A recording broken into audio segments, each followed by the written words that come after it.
Section 1. Welcome to the Griffin House, a show that was never supposed to survive. There is something almost hypnotic about settling in for a long night with a show you have watched 100 times before. The voices are familiar, the music is familiar, the rhythm of the jokes, the cadence of the animation, the very particular way Peter Griffin says something deeply idiotic and manages to make you laugh anyway. All of it works like a kind of warm static that fills the room and lets your brain loosen its grip on the day. That is what we are doing tonight. Tonight, we are going all the way through the dark corners of Family Guy, the episodes that were yanked off the air, the ones that made entire governments furious, the ones that networks buried and hoped nobody would talk about. We are going through the questions the show never answered, the mysteries that have been sitting in the background of this weird cartoon universe for over 2 decades, quietly waiting for someone to pay them proper attention. And we are going to do it slowly, carefully, the way a good long night deserves. So get comfortable, pull something warm around you, turn the lights down low if you want. You do not need to follow every word. This is the kind of content that is just as good half awake, because even when your eyes close, the stories keep going. Family Guy premiered on January 31st, 1999. The date matters because of what came right before it, Super Bowl 33, which pulled in millions of viewers who were already parked on the couch with nowhere to be and nothing pressing to do. Fox had placed this brand new animated show in that golden post-game slot, and the gamble paid off spectacularly. That first episode, called Death Has a Shadow, pulled in around 22 million viewers. For a cartoon from a first-time showrunner featuring a talking dog, a murderous toddler, and a dad who worked at a toy factory, that was an extraordinary debut. The man behind all of it was Seth MacFarlane, a young animator from Kent, Connecticut, who had studied at the Rhode Island School of Design before going to work at the animation studio Hanna-Barbera. During his time there, he worked on shows like Dexter's Laboratory, Cow and Chicken, and Johnny Bravo, the kind of animated work that taught him how cartoons moved and breathed and what made a joke land in that specific medium. Before Family Guy even existed, he had made 2 short animated films called The Life of Larry and Larry and Steve, which featured a heavy-set man and his intelligent dog. Anyone who watches those shorts immediately recognizes what they would later become. The shapes of Peter and Brian Griffin were already there, sketched out in those earlier experiments, waiting for a proper home. MacFarlane took those characters, built a family around them, gave them a town called Quahog, Rhode Island, and pitched a 15-minute pilot to Fox in May of 1998. Fox gave him the green light. The rest of the story is animation history. The world of Quahog was, on the surface, a very standard family sitcom setup. You had the Griffin household sitting at 31 Spooner Street, a fictional address in a fictional Rhode Island town. The neighborhood was populated with recurring characters who would come to feel as lived-in as any real neighborhood from a beloved sitcom. Joe Swanson, the wheelchair-bound police officer who was never less than completely dignified and capable. Glenn Quagmire, the pilot next door, with appetites that made the writer's room sweat with creative possibility. Cleveland Brown, the quiet, thoughtful, deeply patient man who was somehow friends with Peter despite having almost nothing in common with him. And the various other residents of Quahog who wandered in and out of the Griffins' lives with the kind of comfortable regularity that made the show feel lived in from almost the beginning. And then there was the family itself. Peter Griffin was the center of it all, a working-class man from Rhode Island who drank beer at a bar called the Drunken Clam, watched way too much television, made terrible decisions constantly, and somehow remained married to a woman who was, by any reasonable metric, far too patient and far too intelligent to put up with him for more than about a week. Lois Griffin, née Pewter Schmidt, from a wealthy Rhode Island family that had made their fortune in ways that were never entirely clear, was the glue of the household. She played piano, she kept track of the bills, she negotiated between Peter's chaos and the outside world with a weary competence that anyone who has ever lived with a lovable disaster of a person would recognize immediately. Their children were Meg, Chris, and Stewie. Meg was the oldest, a teenager at James Woods Regional High School who wanted desperately to fit in and almost never managed it. Chris was the middle child, blonde and wide-eyed, and operating on his own internal logic that did not always correspond to the world everyone else lived in. And Stewie, well, Stewie was the piece of the show that made Family Guy genuinely different from anything else on television at the time. A one-year-old baby with a refined British accent, an engineering mind that could build laser weapons out of materials he found around the house, a comprehensive plan for world domination, and an almost pathological obsession with killing his own mother. The joke was that this tiny creature in a yellow shirt and a diaper was the most dangerous and sophisticated person in any room he occupied, and nobody noticed because he was a baby. Then there was Brian Griffin, the family dog, who walked on two legs, drove cars, ordered dry martinis, wrote fiction, had complex political opinions, and served as the one voice of reason in a household that badly needed one. The show's format was immediately distinct. Family Guy had the cutaway gag baked into its DNA from the first episode. The format where a character would say something like, "This reminds me of the time," and the screen would instantly cut to a completely unrelated scene for a few seconds before returning to the main story. That format was not invented by Family Guy. Sketch comedy had used interruptions and non sequiturs for decades. But Family Guy weaponized the cutaway in a way that felt new, using it to pack a density of jokes into each episode that was almost impossible to match. You got the main story, which was its own complete thing with a beginning and middle and end, and then layered on top of that were these rapid-fire digressions into absurdity that could take the audience anywhere from a historical moment to a parody of a specific film to something so random that the randomness itself was the joke. It was a hit. The ratings were strong. Critics were divided. Some found it brilliant, others found it juvenile, and quite a few found it both at the same time, which is the most honest response to the show's best work. Fox moved it around the schedule in its second and third seasons, competing against heavy hitters like Frasier on NBC, and the ratings suffered every time Fox yanked the audience to a new night. After 3 seasons, in 2002, Fox canceled the show entirely. That should have been the end. Most canceled shows stay canceled. The infrastructure disperses, the writers move on to new projects, the voice cast books other work, and the thing that once existed just sort of quietly becomes a memory. What happened to Family Guy instead is one of the most unusual stories in the history of American television. Cartoon Network purchased the rights to air reruns of the show's first 3 seasons on their Adult Swim block, the late-night programming that catered to an older audience looking for something that was not going to talk down to them. They paid almost nothing for those rights because the show was considered worthless, a canceled property, already dead. The reruns premiered on Adult Swim on April 20th, 2003. And almost immediately, something remarkable happened. Family Guy became the highest-rated show on the entire Adult Swim block. The audience that had been unable to find the show during its original run, because Fox kept moving it around the schedule without warning, had discovered it in reruns, and they loved it. The viewership numbers for Adult Swim spiked by 239%. That is not a modest improvement.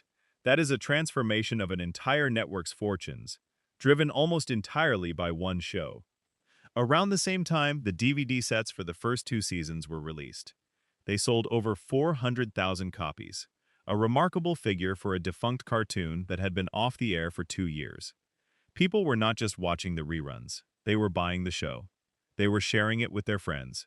The word of mouth was real, and it was loud. Fox noticed. In 2004, the network made the decision to bring Family Guy back with new episodes.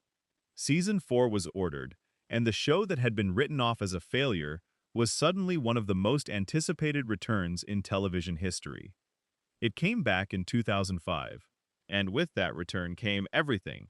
The soaring ratings, the Sunday night home as part of the animation domination lineup, alongside The Simpsons and King of the Hill and American Dad, the viral clips, the cultural footprint that would eventually make Family Guy one of the most recognizable animated series in the world. It also came back with something else. Problems. Not immediately visible problems. Not the kind of thing that announced itself in the first episode of the revival and made everyone say, yes, something is different here. The problems were subtle at first, the kind of thing you might not notice until you went back and watched an early episode and realized the characters felt slightly different. The tone had shifted in some small but meaningful way. The warmth that used to close out episodes had thinned.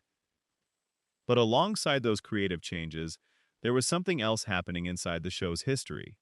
A growing collection of episodes that pushed far enough against the edges of what television would allow that some of them never made it to air in their original form. Some were buried by nervous network executives. Some were yanked off the air in the aftermath of real-world tragedies. Some generated the kind of backlash that made headlines far outside the usual television coverage.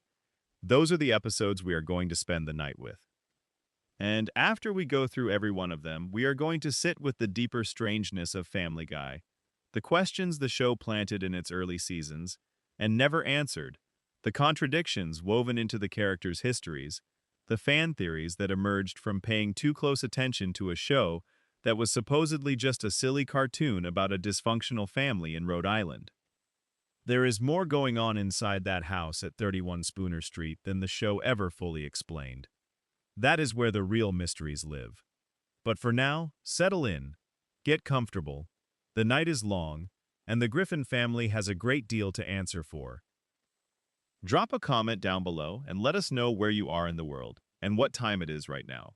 That is one of my favorite things to see when I wake up in the morning. All those places and all those different hours, everyone settling in for the same long night in their own corner of the world. If you have not already, hit subscribe. It costs nothing and it means a great deal. Section 2. The first banned episode. When you wish upon a Weinstein. In the world of television, few things generate as much curiosity as a banned episode. There is something about the very concept of an episode that was made, completed, and then deliberately kept from the public that immediately makes people want to see it. The forbidden nature of the thing becomes its own advertisement. Family Guy has had more than its share of episodes that crossed lines, tested limits, or generated the kind of controversy that made nervous executives reach for their phones. But the show's history with outright bans from broadcast, episodes that were simply not allowed to air on the network they were made for, begins with a relatively gentle piece of satire from the third season, an episode that, when most people finally saw it years later, prompted a collective reaction that amounted to something like, "That was what all the fuss was about?" The episode is called When You Wish Upon a Weinstein, and its story is worth telling in full, because it says a great deal about the strange and sometimes counterproductive way that television networks approach sensitive content. The episode was written during the show's second season by a writer named Ricky Blitt. It was produced in the year 2000, completed and prepared for broadcast on Fox as part of the second season lineup. The premise involved Peter Griffin developing a fixation on Jewish people after an encounter with a Jewish accountant named Max Weinstein, who helps Peter recover money that he lost to a crooked insurance salesman. Peter, being Peter, draws a series of completely unfounded conclusions from this one interaction. He decides that Jewish people are inherently better at managing money and general life competence than he is. He then decides that the logical thing to do is have his son Chris converted to Judaism, on the theory that this will make Chris more successful in life. The episode follows the chaos that unfolds from this plan, including Peter dragging Chris to Las Vegas for what he imagines will be a quick bar mitzvah, while Lois tries to stop him.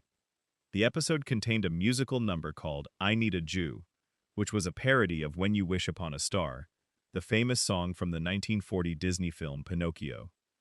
The lyrics were exactly what you would expect from a Family Guy musical parody, irreverent, a little mean-spirited toward Peter himself rather than toward Jewish people, and designed to satirize Peter's ridiculous misconceptions rather than reinforce them.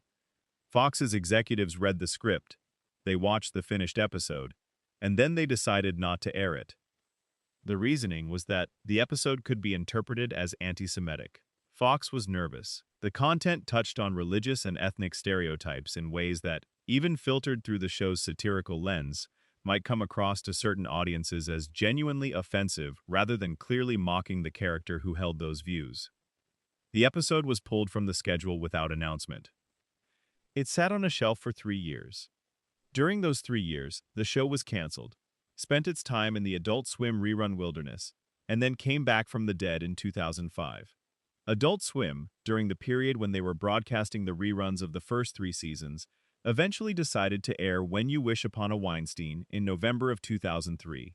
They promoted it with a brief introduction from Seth MacFarlane, who joked before the airing that this was the episode Fox had refused to show, the episode that Fox had deemed too risky, and that in Fox's case, too risky meant anything that did not involve Paris Hilton half-naked on the hood of a car. The Adult Swim broadcast was a significant cultural moment for the show.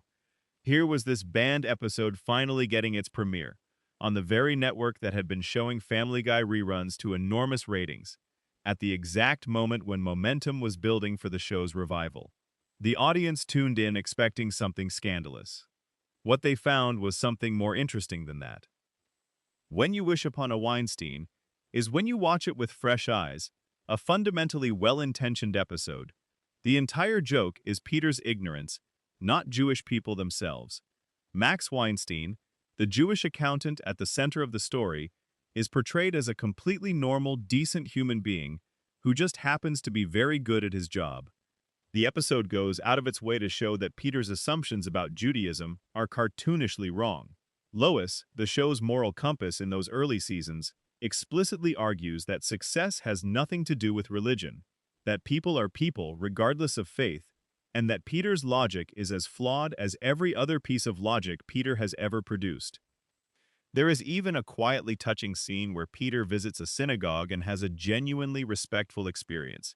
He does not mock the services, he does not play the rituals for cheap laughs, he sits there and takes it in and finds something meaningful in it, even if his conclusions from that experience are, as usual, completely wrong. The song I Need a Jew, which was the flashpoint for the controversy, is sung by Peter and is designed entirely to expose his foolishness. The humor comes from how absurd Peter's reasoning is, not from any actual hostility toward Jewish people. It is the same mechanism the show had used dozens of times to make fun of Peter's other biases and misunderstandings. You show the character being an idiot, and the idiocy is the target. But the lyrics on the DVD version of the episode included a final line that was changed for the eventual Fox broadcast in 2004. The original DVD lyric ended with a line suggesting that Jewish people had killed Jesus, delivered in Peter's cheerful, oblivious tone. Fox, when they finally aired the episode in December 2004, edited that line to remove the religious accusation, replacing it with a different ending that preserved the joke without the specific theological provocation. This matters because it shows the gap between what the show actually made and what audiences saw, depending on which version they watched and when. The Adult Swim version, the Fox version, and the DVD version all had slightly different content. The episode that had been banned for 3 years was not even shown in its original form when it was finally allowed to air.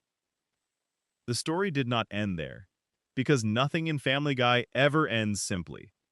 In 2007, 3 years after the episode finally aired on Fox, a music publisher called Born Company filed a lawsuit against Fox and Seth MacFarlane for copyright infringement. They owned the rights to When You Wish Upon a Star, the song that the I Need a Jew parody was based on.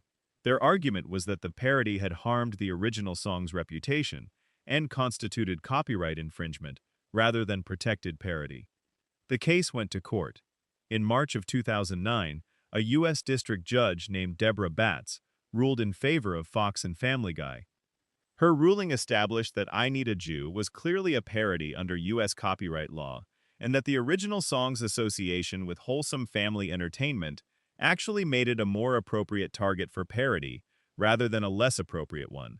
The judge's logic being that a song so embedded in a specific cultural identity of purity and magic is exactly the kind of thing that parody exists to puncture. The case was dismissed. So the full arc of When You Wish Upon a Weinstein spans nearly a decade. Made in 2000, banned immediately, aired on Adult Swim in 2003, finally broadcast on Fox in 2004, edited from its original form, sued over in 2007, vindicated in court in 2009.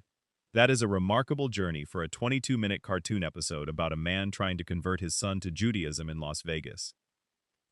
What makes the episode's story genuinely interesting is not just the ban itself, but what the ban reveals about how Fox made decisions in that period.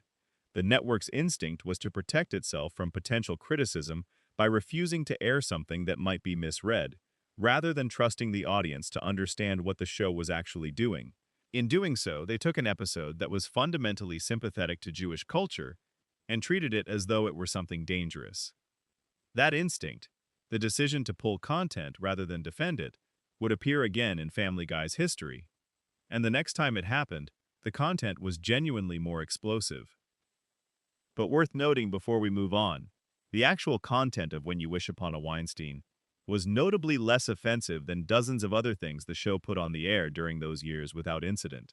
The JFK Pez dispenser gag from the 5th episode of Season 1, where a toy in the shape of John F. Kennedy has its head shot off to dispense candy, was arguably more provocative. The show had made jokes about racial stereotypes, about disability, about religion, about death, about everything. None of those drew a ban. This one did. The difference was that this episode built its entire plot around Jewish identity in a way that made it easier to misrepresent in isolation. You could take one line out of context and make the episode sound like something it was not.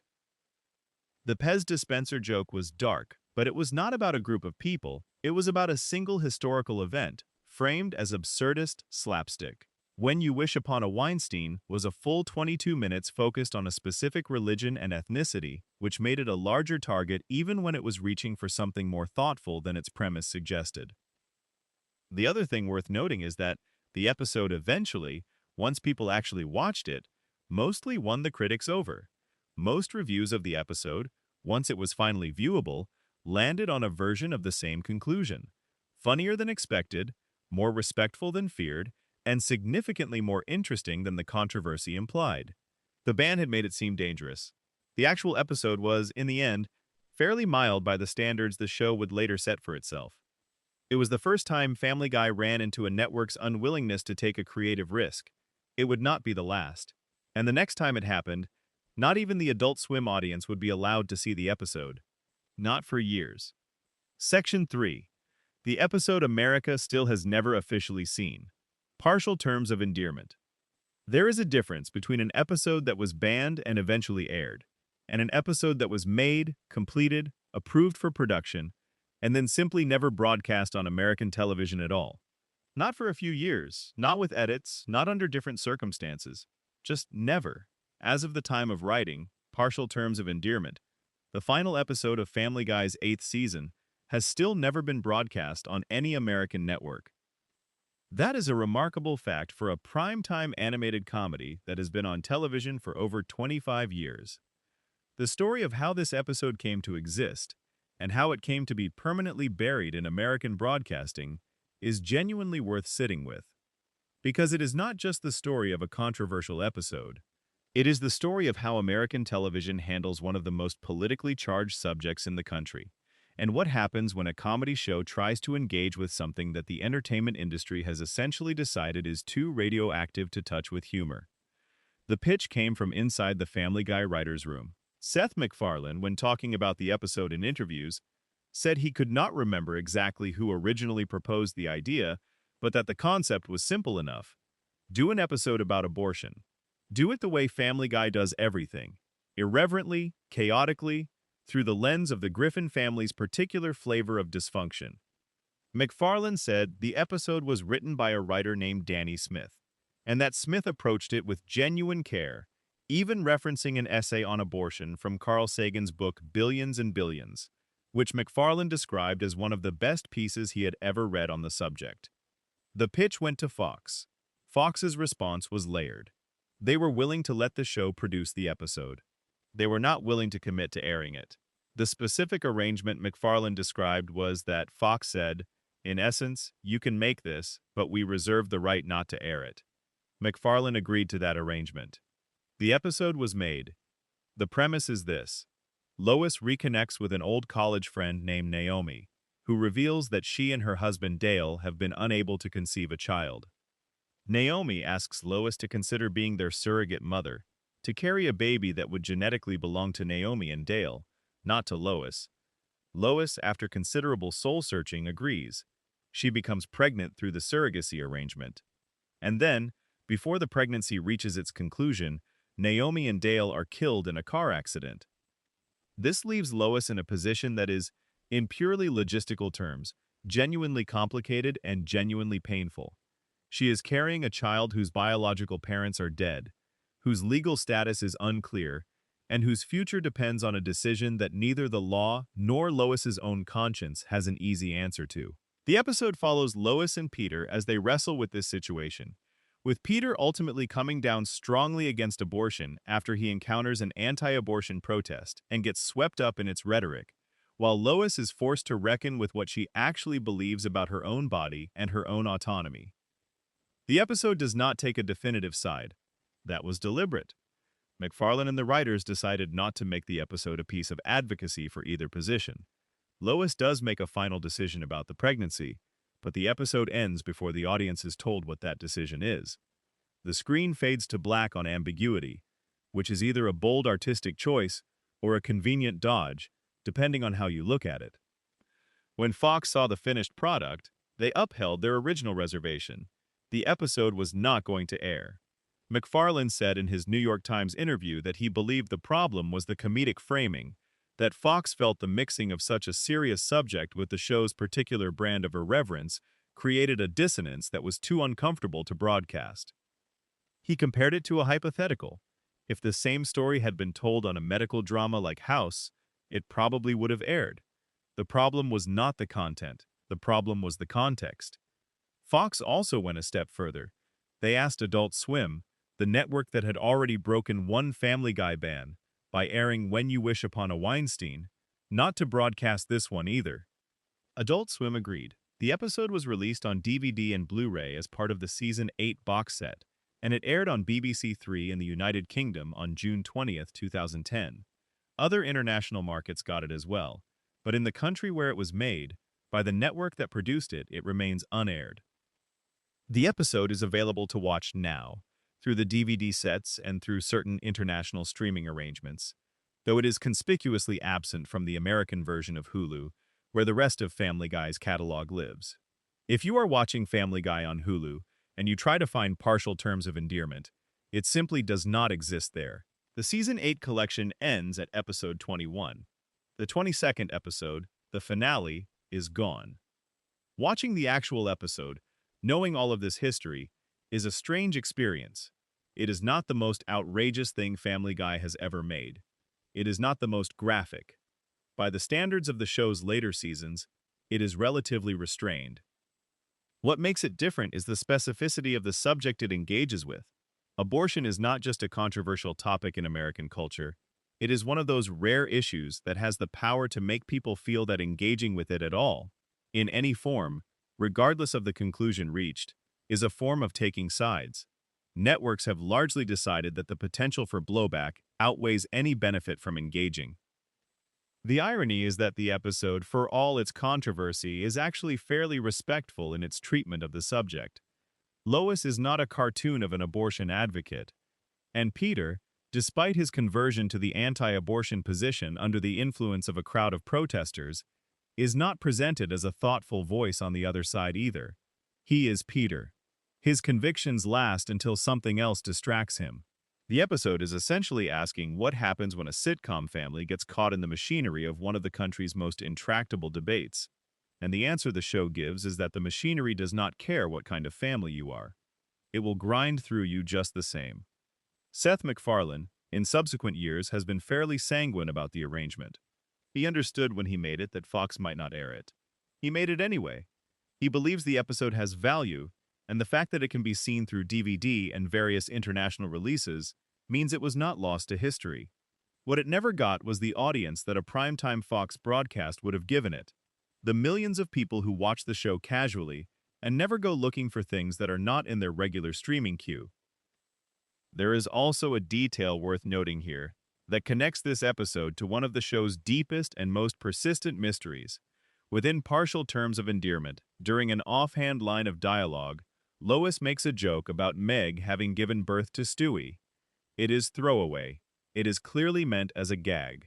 But the fact that this line exists, in this particular episode, in this specific context of a storyline about surrogacy and maternity, and the complicated question of who is really a child's mother, well, we will come back to that.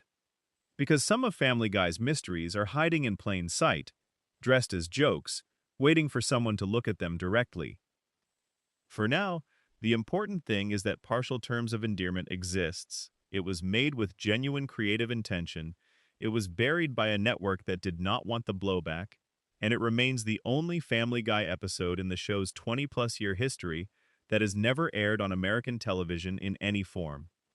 That distinction is worth holding on to, because the next episode we are going to talk about was banned for a very different reason, not because the subject matter was too politically radioactive, but because reality caught up to the show in a way that nobody could have predicted, and the coincidence was too terrible to ignore. Section 4. Turban Cowboy and the Day, Reality Caught Up to the Cartoon. There is a category of banned episode that is harder to talk about than the ones that were suppressed by networks for political reasons. Those episodes, whatever you think of the decision to suppress them, involve a clear line of cause and effect. The content touched a nerve, the network made a calculation, the episode disappeared. But there is another kind of episode, one that was made without any intention of harm, that aired without incident, and that only became a problem when the real world produced an event so terrible that suddenly a piece of cartoon comedy looked like something else entirely. Something darker, something worse. Turban Cowboy, the 16th episode of Family Guy's 11th season, is that kind of episode, and the story of what happened to it is genuinely unsettling even all these years later. The episode aired on Fox on March 17, 2013. The premise involves Peter Griffin getting injured in a skydiving accident, one of his friend group's periodic attempts to shake up their routine by doing something reckless, and winding up in a Las Vegas hospital, where he meets and befriends a Muslim man named Mahmoud. The two of them hit it off. Peter brings Mahmoud back to Quahog and introduces him to the guys at the Drunken Clam. Things seem fine, the way things always seem fine in Family Guy, for exactly long enough to set up the disaster that follows. The episode had several things working against it from a critical standpoint. The characterization of Mahmoud and his social circle eventually veers into a depiction of Muslim terrorists that reviewers found lazy and reductive.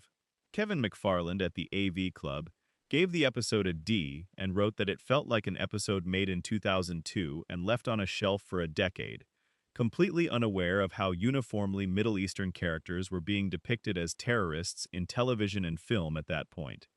It is a fair criticism. The plot mechanics are clunky. The joke lands awkwardly. It is not one of the show's better episodes by any reasonable accounting. But the episode also contained, buried in the middle of its runtime, a cutaway gag. Peter is talking with Bob Costas, who asks him how he won the Boston Marathon. And the screen cuts to Peter driving his car through the finish line of the race, mowing down runners as he goes, while Costas comments on his technique. It is the kind of dark cartoon violence that Family Guy deployed constantly across its run. Absurdist, over the top, designed to be read as cartoon slapstick, rather than as anything approaching a realistic depiction of harm. It aired on March 17, 2013. Exactly 29 days later, on April 15, 2013, 2 pressure cooker bombs detonated near the finish line of the Boston Marathon. 3 people were killed, hundreds were injured, 17 people lost limbs. It was one of the most horrific acts of domestic terrorism in recent American history. And it happened at an event that millions of people associated with celebration, community, and the pure human achievement of running an impossible distance under your own power. Fox pulled Turban Cowboy from Fox.com, Amazon, and Hulu the day after the bombing. The network acted quickly and without much public statement. The episode simply disappeared from the places where it had been accessible. Given that the episode depicted both a car attack on Boston Marathon runners and a Muslim man who turns out to be part of a terrorist cell, the coincidence with the actual bombing, which was carried out by 2 brothers with roots in the Chechen region, was too awful to leave on the air. The situation was made significantly worse by something that happened in the days following the bombing. Someone edited together a clip from Turban Cowboy that combined 2 unrelated scenes from the episode to make it appear as though Peter had committed the bombing. The edited clip showed Peter at the Boston Marathon finish line, then cut to another scene in the episode where a character dials a cell phone and a bridge explodes, making it seem as though the show had depicted someone using a remote detonator at the marathon. This clip spread across the internet almost instantly. Conspiracy theorists, most prominently Alex Jones, amplified it on social media and their platforms, suggesting that Family Guy had somehow predicted or inspired the bombing. The claim was completely false. The two clips came from entirely different parts of the episode and depicted entirely unrelated events. There was no connection between them except the editing. Seth MacFarlane responded immediately and forcefully. He called the edited clip abhorrent. He was specific and unambiguous about condemning both the bombing itself and the people spreading the manipulated video. MacFarlane, who was born in Kent, Connecticut, not far from Boston, and who had some personal connection to the region and its culture, was visibly distressed by the suggestion that his show had anything to do with the tragedy. The episode remained off the air in the United States for years. It returned to cable reruns eventually, and Hulu restored it to their American platform in September of 2022, roughly 9 years after the bombing. As of writing, it is not available on American streaming services in the way most other Family Guy episodes are, though it can be found on international versions of Disney Plus and through physical media. The story of Turban Cowboy is a lesson in the speed at which context can transform content. The episode was not made with any knowledge of the Boston Marathon bombing. It was not intended as anything other than a mediocre episode of a cartoon comedy about a silly man from Rhode Island. The cutaway gag depicting violence at the marathon was dark, but it was functionally identical to hundreds of other violent gags the show had done across dozens of episodes without incident. What made it different was timing. A month.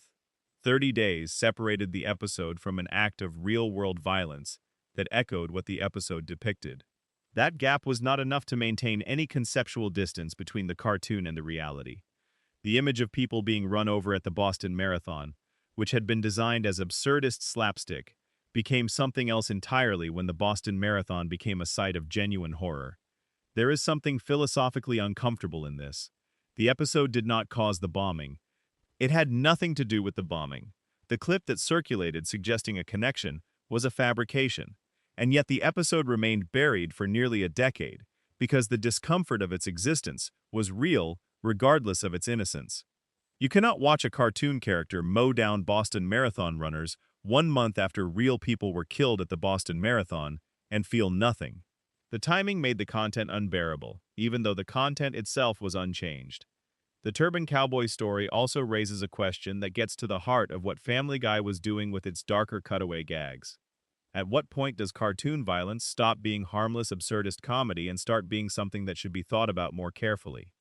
The show made jokes about mass casualties, car attacks, and terrorism regularly across its run. Mostly, those jokes passed without comment. This one did not, because the world decided to make those jokes relevant in the worst possible way. There is no clean conclusion to draw from this. The episode was not pulled because it was poorly made, or because it was genuinely harmful, or because someone at Fox made a principled decision about the content. It was pulled because reality made the content impossible to ignore.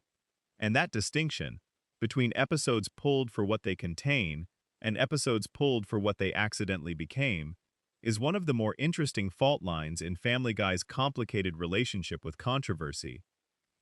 Section 5. Road to Germany. Holocaust comedy and the tightrope nobody expected the show to walk. The Road to episodes of Family Guy occupy a special place in the show's history. Beginning with Road to Rhode Island in Season 2, these were special adventure stories that paired Brian and Stewie together on journeys that took them away from Quahog and into increasingly exotic or fantastical territory.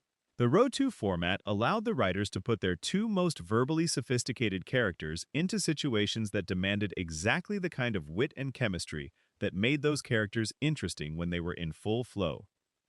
The episodes were named as a nod to the classic Road to film series starring Bing Crosby and Bob Hope, which had similarly paired an odd couple on international misadventures across the 1940s and 1950s.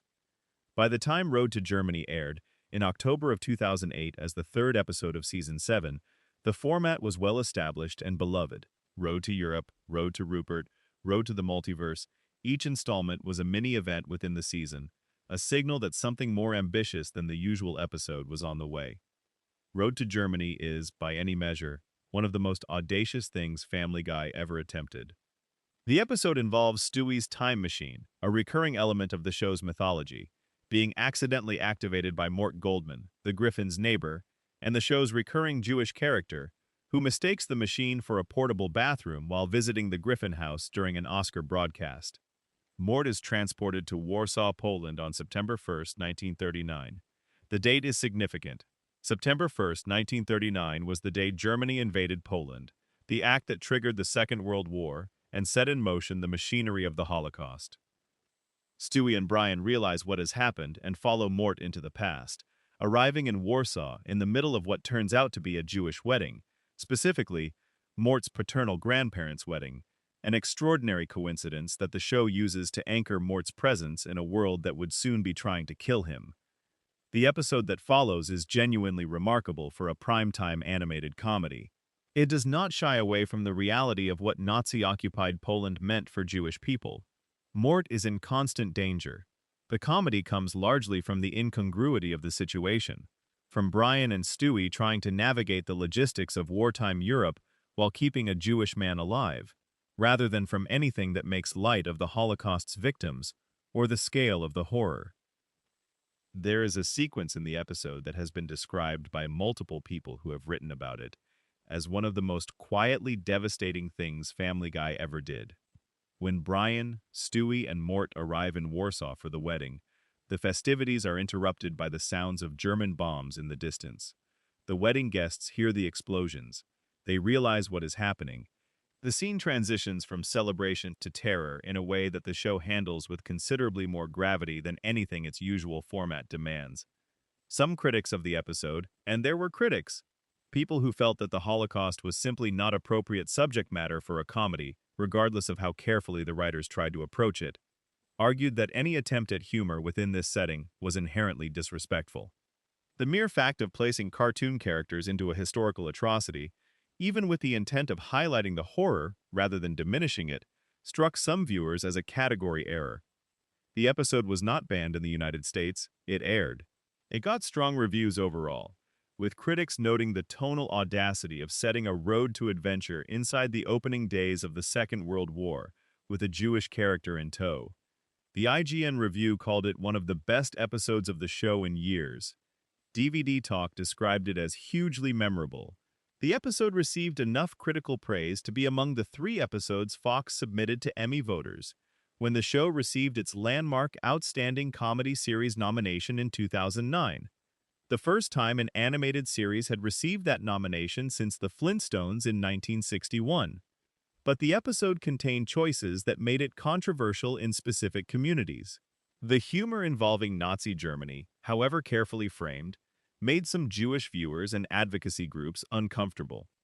The use of Mort Goldman, who was already a somewhat stereotyped character, as the vehicle through which the show engaged with the Holocaust, was a choice that not everyone found defensible.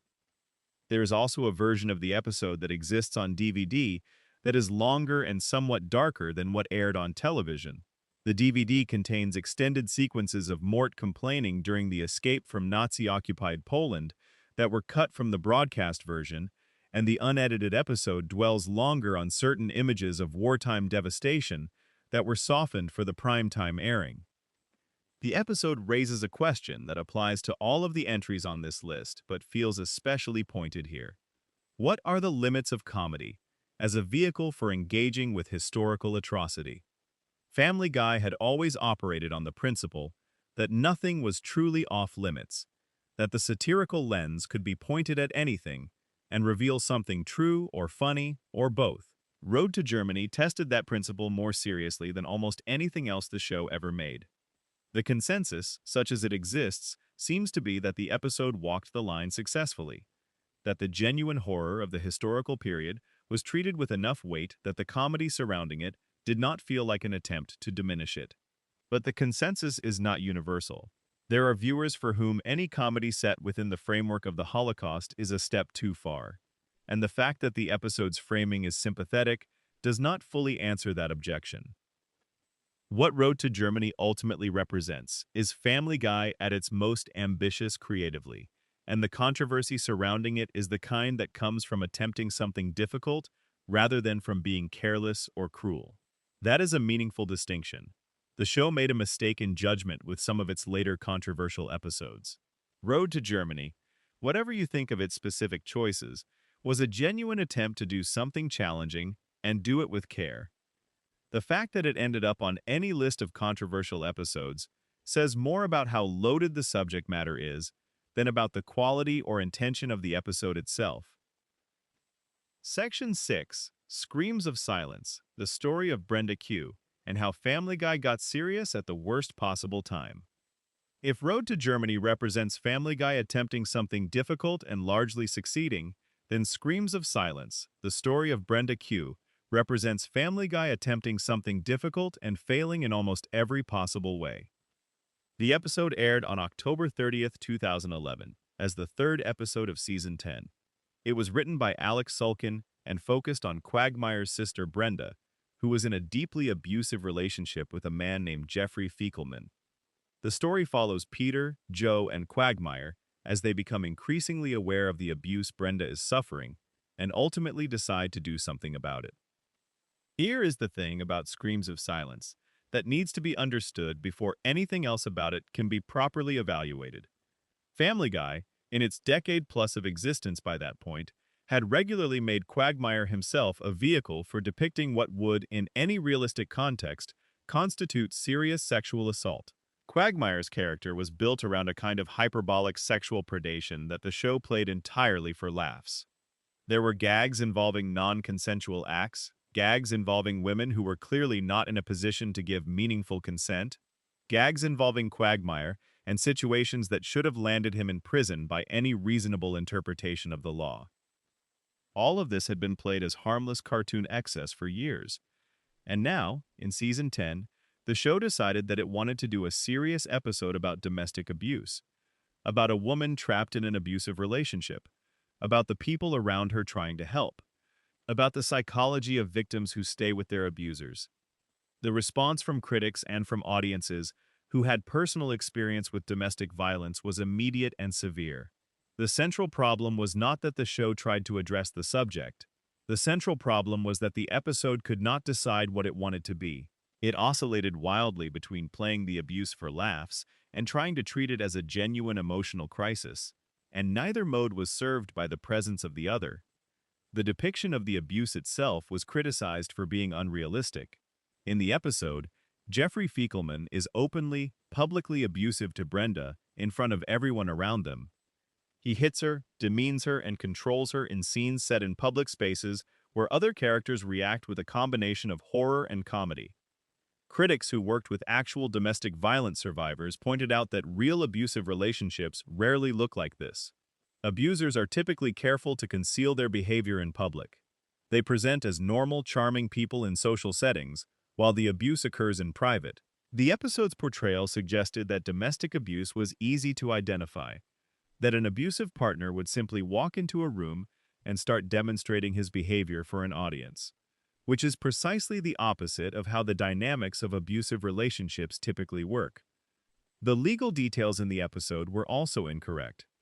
Joe Swanson, the police officer neighbor, tells Quagmire that he cannot arrest Jeff for beating Brenda unless Brenda files a formal complaint.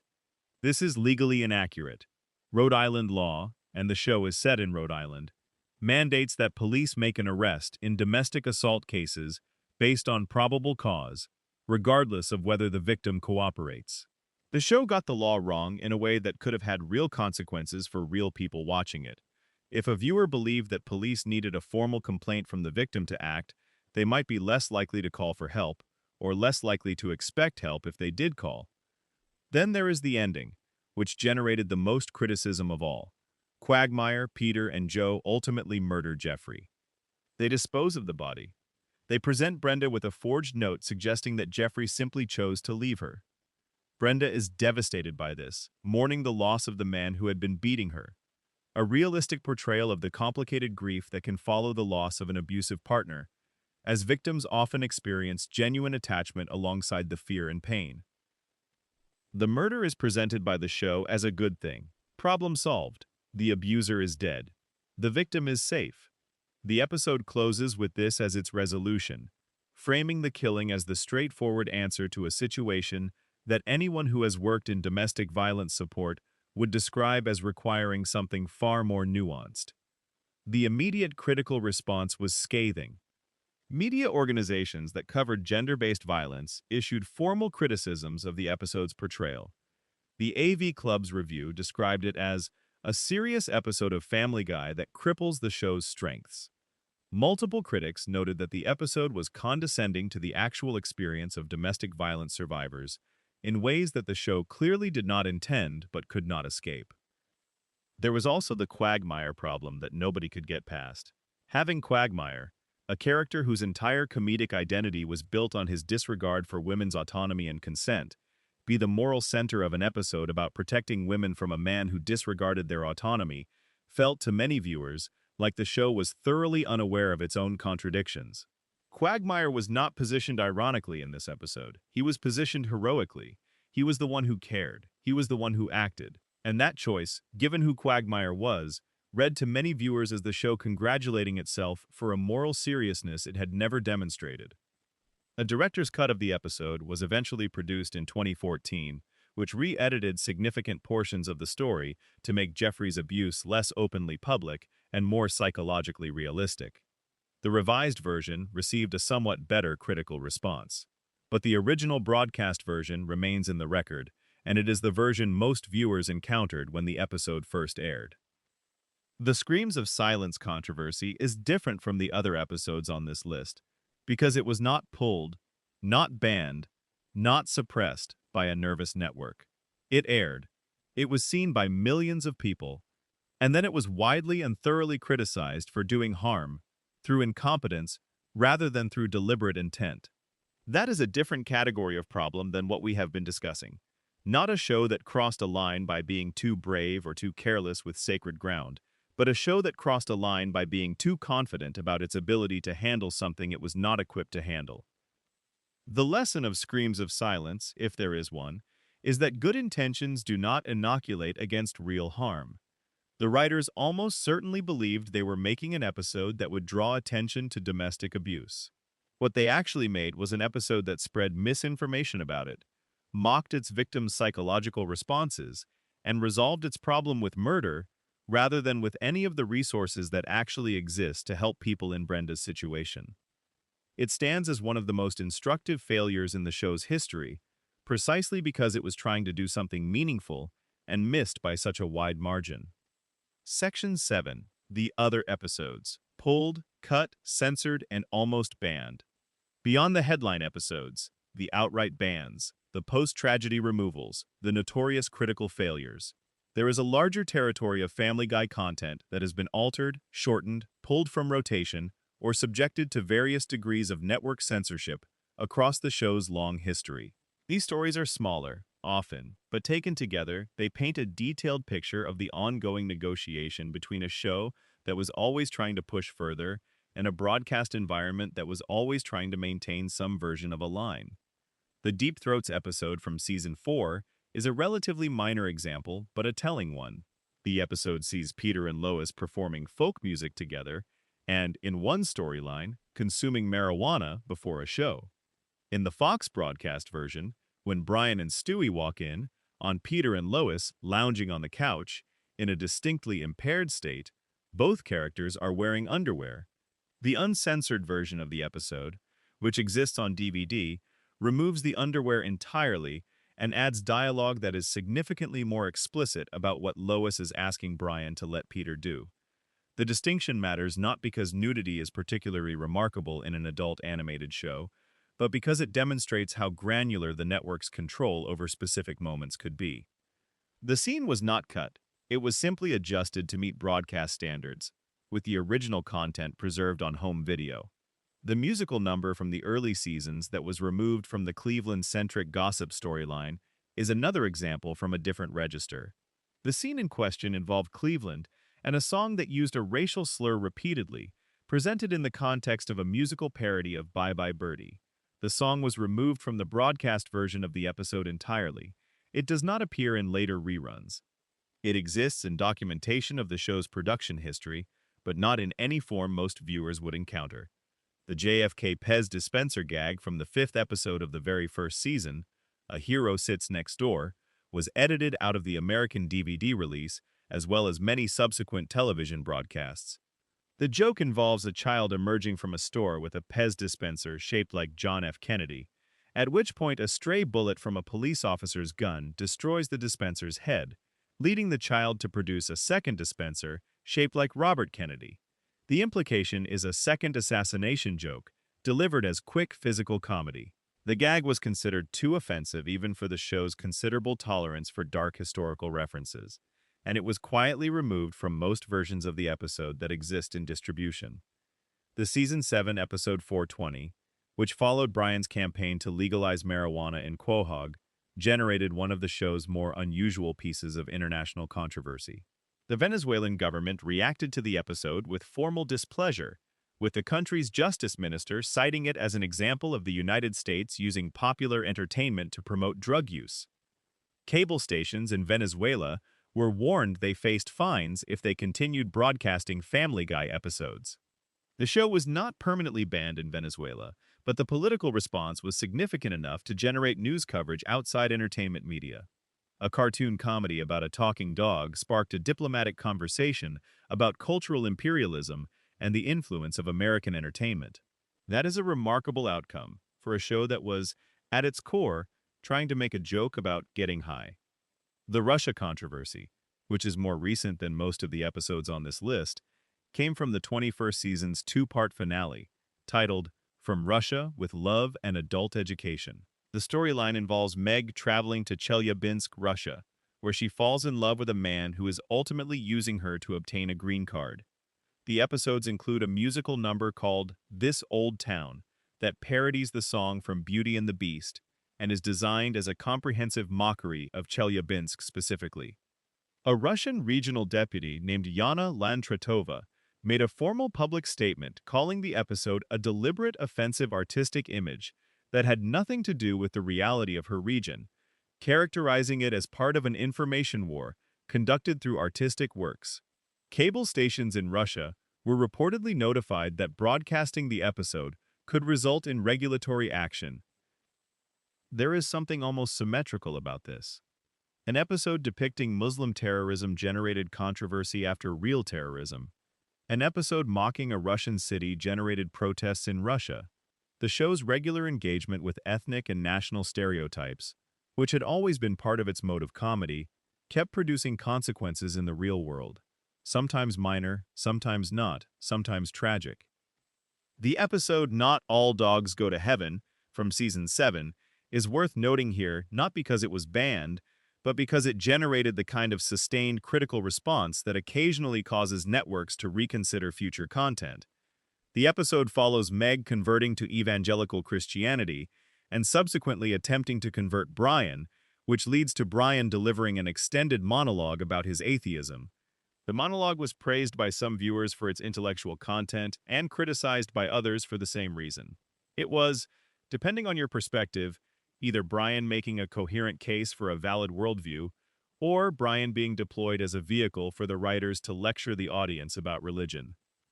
The episode also contained a fantasy sequence involving Meg meeting the cast of Star Trek: The Next Generation, which had been animated specifically for the episode with the actual voice actors from the show reprising their roles.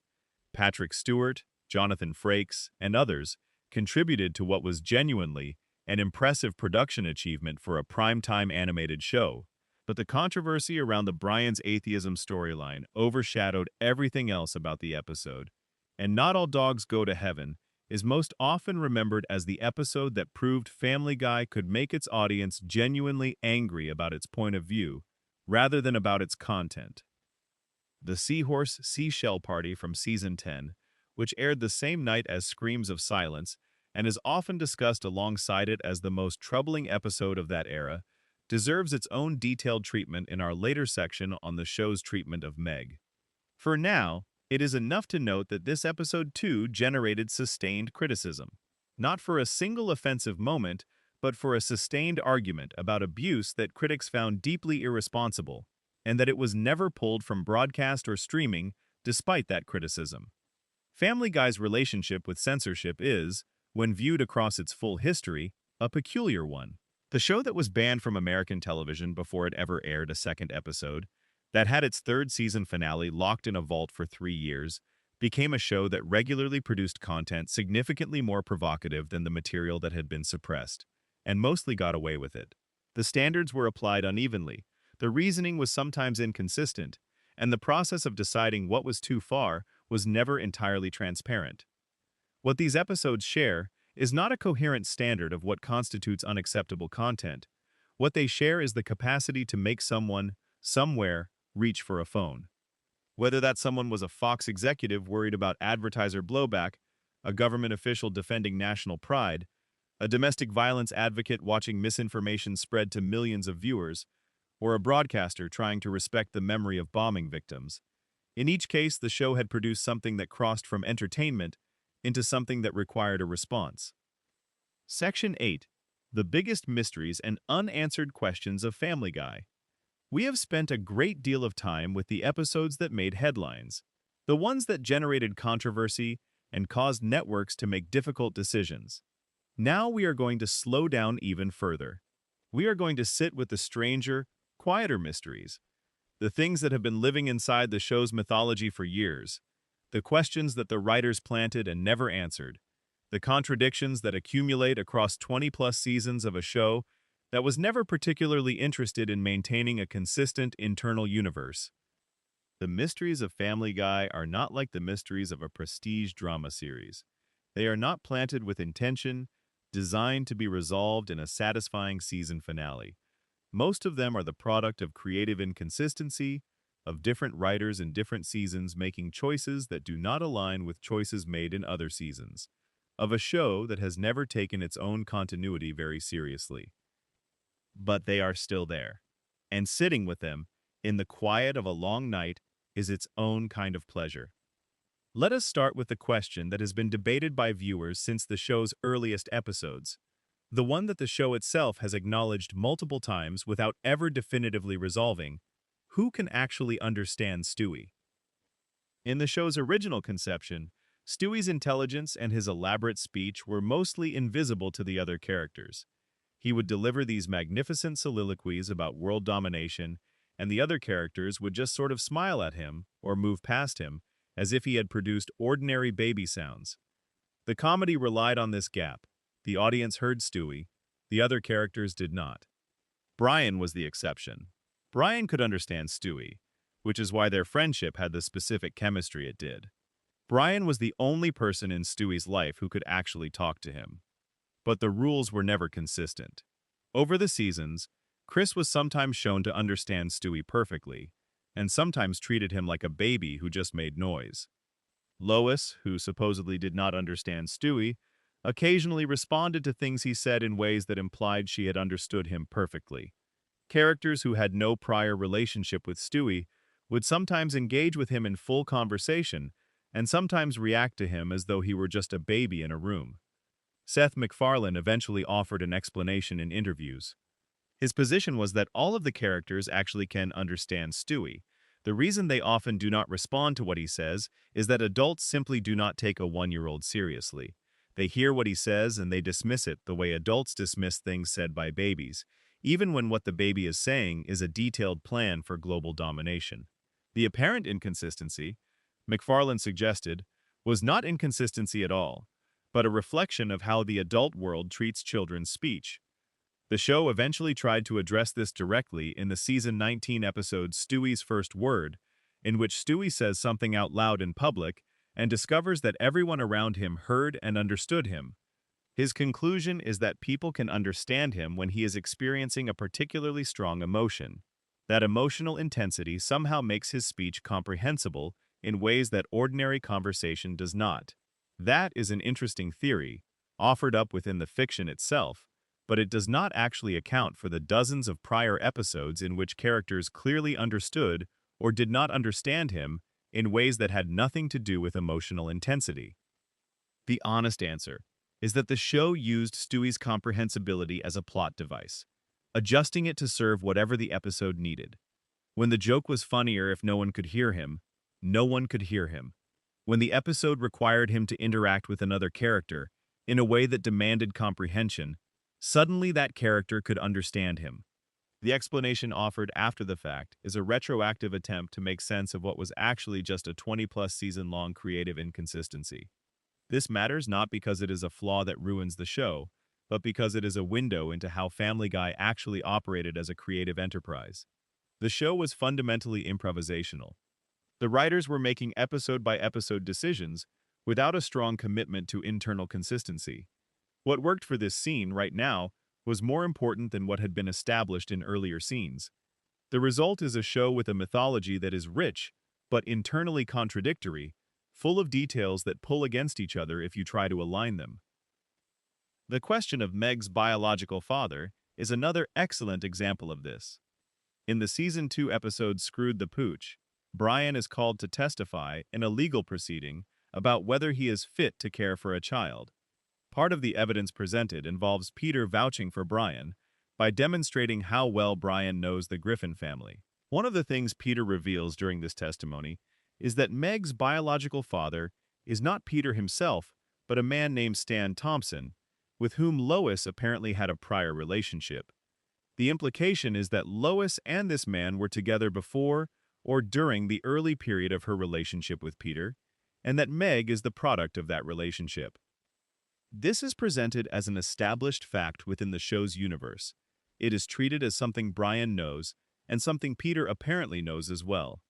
And then, in a later episode, Brian tells Meg that life is unfair because she looks like Peter, which would be an extraordinarily specific thing to say to a girl who, by the earlier established lore, does not have Peter's genes. If Brian knew that Peter was not Meg's biological father and had established that fact in a legal proceeding, why would he tell Meg that she looks like Peter? The simplest answer is that the writers of the later episode were not thinking about what had been established in the earlier episode. The show forgot its own established detail. But the contradiction is there in the text, and it generates exactly the kind of speculation that the show's inconsistencies always invite. Is there a story being told across these two data points? Did the earlier information change between seasons? Is Brian lying in the later episode? Does Brian himself not remember what he testified to? None of these possibilities were addressed or resolved. The question of Lois's parents and their ages is similarly confusing. In the Season 10 episode Welcome Back, Carter, we get a flashback to Barbara Pewterschmidt telling the story of how she met Carter Pewterschmidt. The details in the flashback, including a reference to Carter introducing Barbara to the song Jeepers Creepers, which was released in 1938, suggest that this courtship took place in the late 1930s. If the episode was set in around 2010 and Lois's parents met in the late 1930s, Carter and Barbara would need to be somewhere around 90 years old, which would have made them approximately 50 when Lois was born. This is not impossible, but it sits oddly against the show's depiction of both characters as active and physically capable older adults, rather than extremely elderly ones. The show has always been cavalier about ages and timelines. The Griffin children never age. The year the show was set in has been referenced inconsistently across episodes. Character backstories sometimes place events in different decades depending on which episode you are watching. Family Guy operates on what some fans have called floating time, where the narrative present is always roughly contemporary to when the episode aired, but the backstories established for characters do not update to match this, creating a growing accumulation of impossible timeline math. Brian's dog status is perhaps the show's longest-running and most deliberately ignored point of strangeness. Brian Griffin is a dog. He is explicitly a dog. He has dog anatomy. He has a birthday in January. He has, on several occasions, acted in distinctly dog-like ways, sniffing fire hydrants, chasing cars, being distracted by squirrels, behaving according to canine instinct in ways that his human-level intelligence seems unable to fully override. But Brian also attends college. Brian has a 13-year-old son with a human woman. Brian has published a novel, attended therapy, attempted suicide, maintained long-term romantic relationships with human women, hired prostitutes, and had intimate physical relationships with multiple human characters across the show's run. His dog nature is selectively applied, used when it is funny or convenient, and ignored when it is not. The fan theory that attempts to explain this, which we will look at more carefully in a later section, suggests that Brian is not actually a dog at all, but rather a human being whose brain was transplanted into a dog's body by the CIA, similar to what was done to Klaus the goldfish in American Dad. The two shows exist in the same universe, at least implicitly. Characters from each have referenced the other's existence. If the same government agency that transplanted a human consciousness into a goldfish in one show also operated in the universe of another show, perhaps Brian Griffin is not what he appears. It is a theory that explains the data better than the official explanation does. Which is to say, the official explanation is that Brian is just a cartoon dog who happens to be able to do everything a human adult can do, for comedy purposes, and the inconsistencies are not meant to be thought about too hard. The fan theory takes the same data and asks, what if this is actually meant to be consistent, and builds a coherent story from the parts the show left lying around? Whether or not that story is true in any meaningful sense, the exercise of constructing it is one of the pleasures of a show with deep enough lore to support this kind of speculation. The mystery of Diane Simmons' shooter, from the season 9 premiere And Then There Were Fewer, is one that the show has never officially explained and seems to have planted deliberately. The episode is a feature-length parody of Agatha Christie, specifically of And Then There Were None. The Griffins and most of Quahog are invited to a dinner party at a mysterious mansion owned by James Woods, where guests begin dying one by one in a classic locked-room murder scenario. The killer is eventually revealed to be Diane Simmons, the longtime anchor of the Quahog 5 News alongside Tom Tucker. Her motive is detailed and satisfying in the way that good mystery plots need their reveals to be. She has been planning revenge against both James Woods and Tom Tucker for a sequence of personal and professional betrayals, and her scheme is clever and elaborate. But at the moment, when Diane has Lois at gunpoint and is about to execute her on the cliff's edge, Diane is shot from a window somewhere in the mansion above them. She loses her balance and falls to her death. The shot saves Lois. The gunman is never identified. The episode ends without explaining who fired the shot, and the show never returned to the mystery. The conventional fan explanation is that the shot was fired by Stewie, who had been largely absent from the episode's main action. Stewie has the skills, the weapons, and in certain emotional contexts, the motivation to protect Lois from someone trying to kill her, even though his relationship with Lois in those seasons was ostensibly adversarial. This explanation is aesthetically satisfying and thematically coherent. Stewie protecting his mother, while maintaining the fiction that he wants her dead, but the show never confirmed it. There is a secondary mystery adjacent to the same episode that also went unresolved. Among the victims of the evening is Quagmire's girlfriend Stephanie, who is accidentally shot at the beginning of the night when she sits in a chair that was rigged to kill James Woods. Her body subsequently disappears. When the episode reaches its conclusion and the full mechanics of Diane's plan are explained, Diane admits that the one detail she cannot account for is what happened to Stephanie's body. The episode then cuts to a brief shot that implies Quagmire took the body, for reasons the show presents as a dark joke about Quagmire's character. It is a classic example of the show's tendency to answer a question with an implication rather than a statement, leaving the darkest possibility on the table without fully committing to it. The mystery of what actually happened to Meg Griffin's original voice actor is one that falls partly outside the show's fiction. Meg was voiced in the pilot and the first production season by an actress named Lacey Chabert, who was at the time simultaneously working as a main cast member on the drama series Party of Five. The workload became unsustainable, and Chabert left the role after the first production season. Mila Kunis, then a teenager who had just finished her run on That 70s Show, took over the role starting with season 2, and has remained in the role ever since. The question of why Lois has the accent she has is a genuine puzzle that the show itself occasionally acknowledged as strange. Lois grew up in a wealthy family. Her parents have no Rhode Island working-class accent. Her brother and sister have no Rhode Island working-class accent. None of her social circles or family history explain why she sounds the way she does.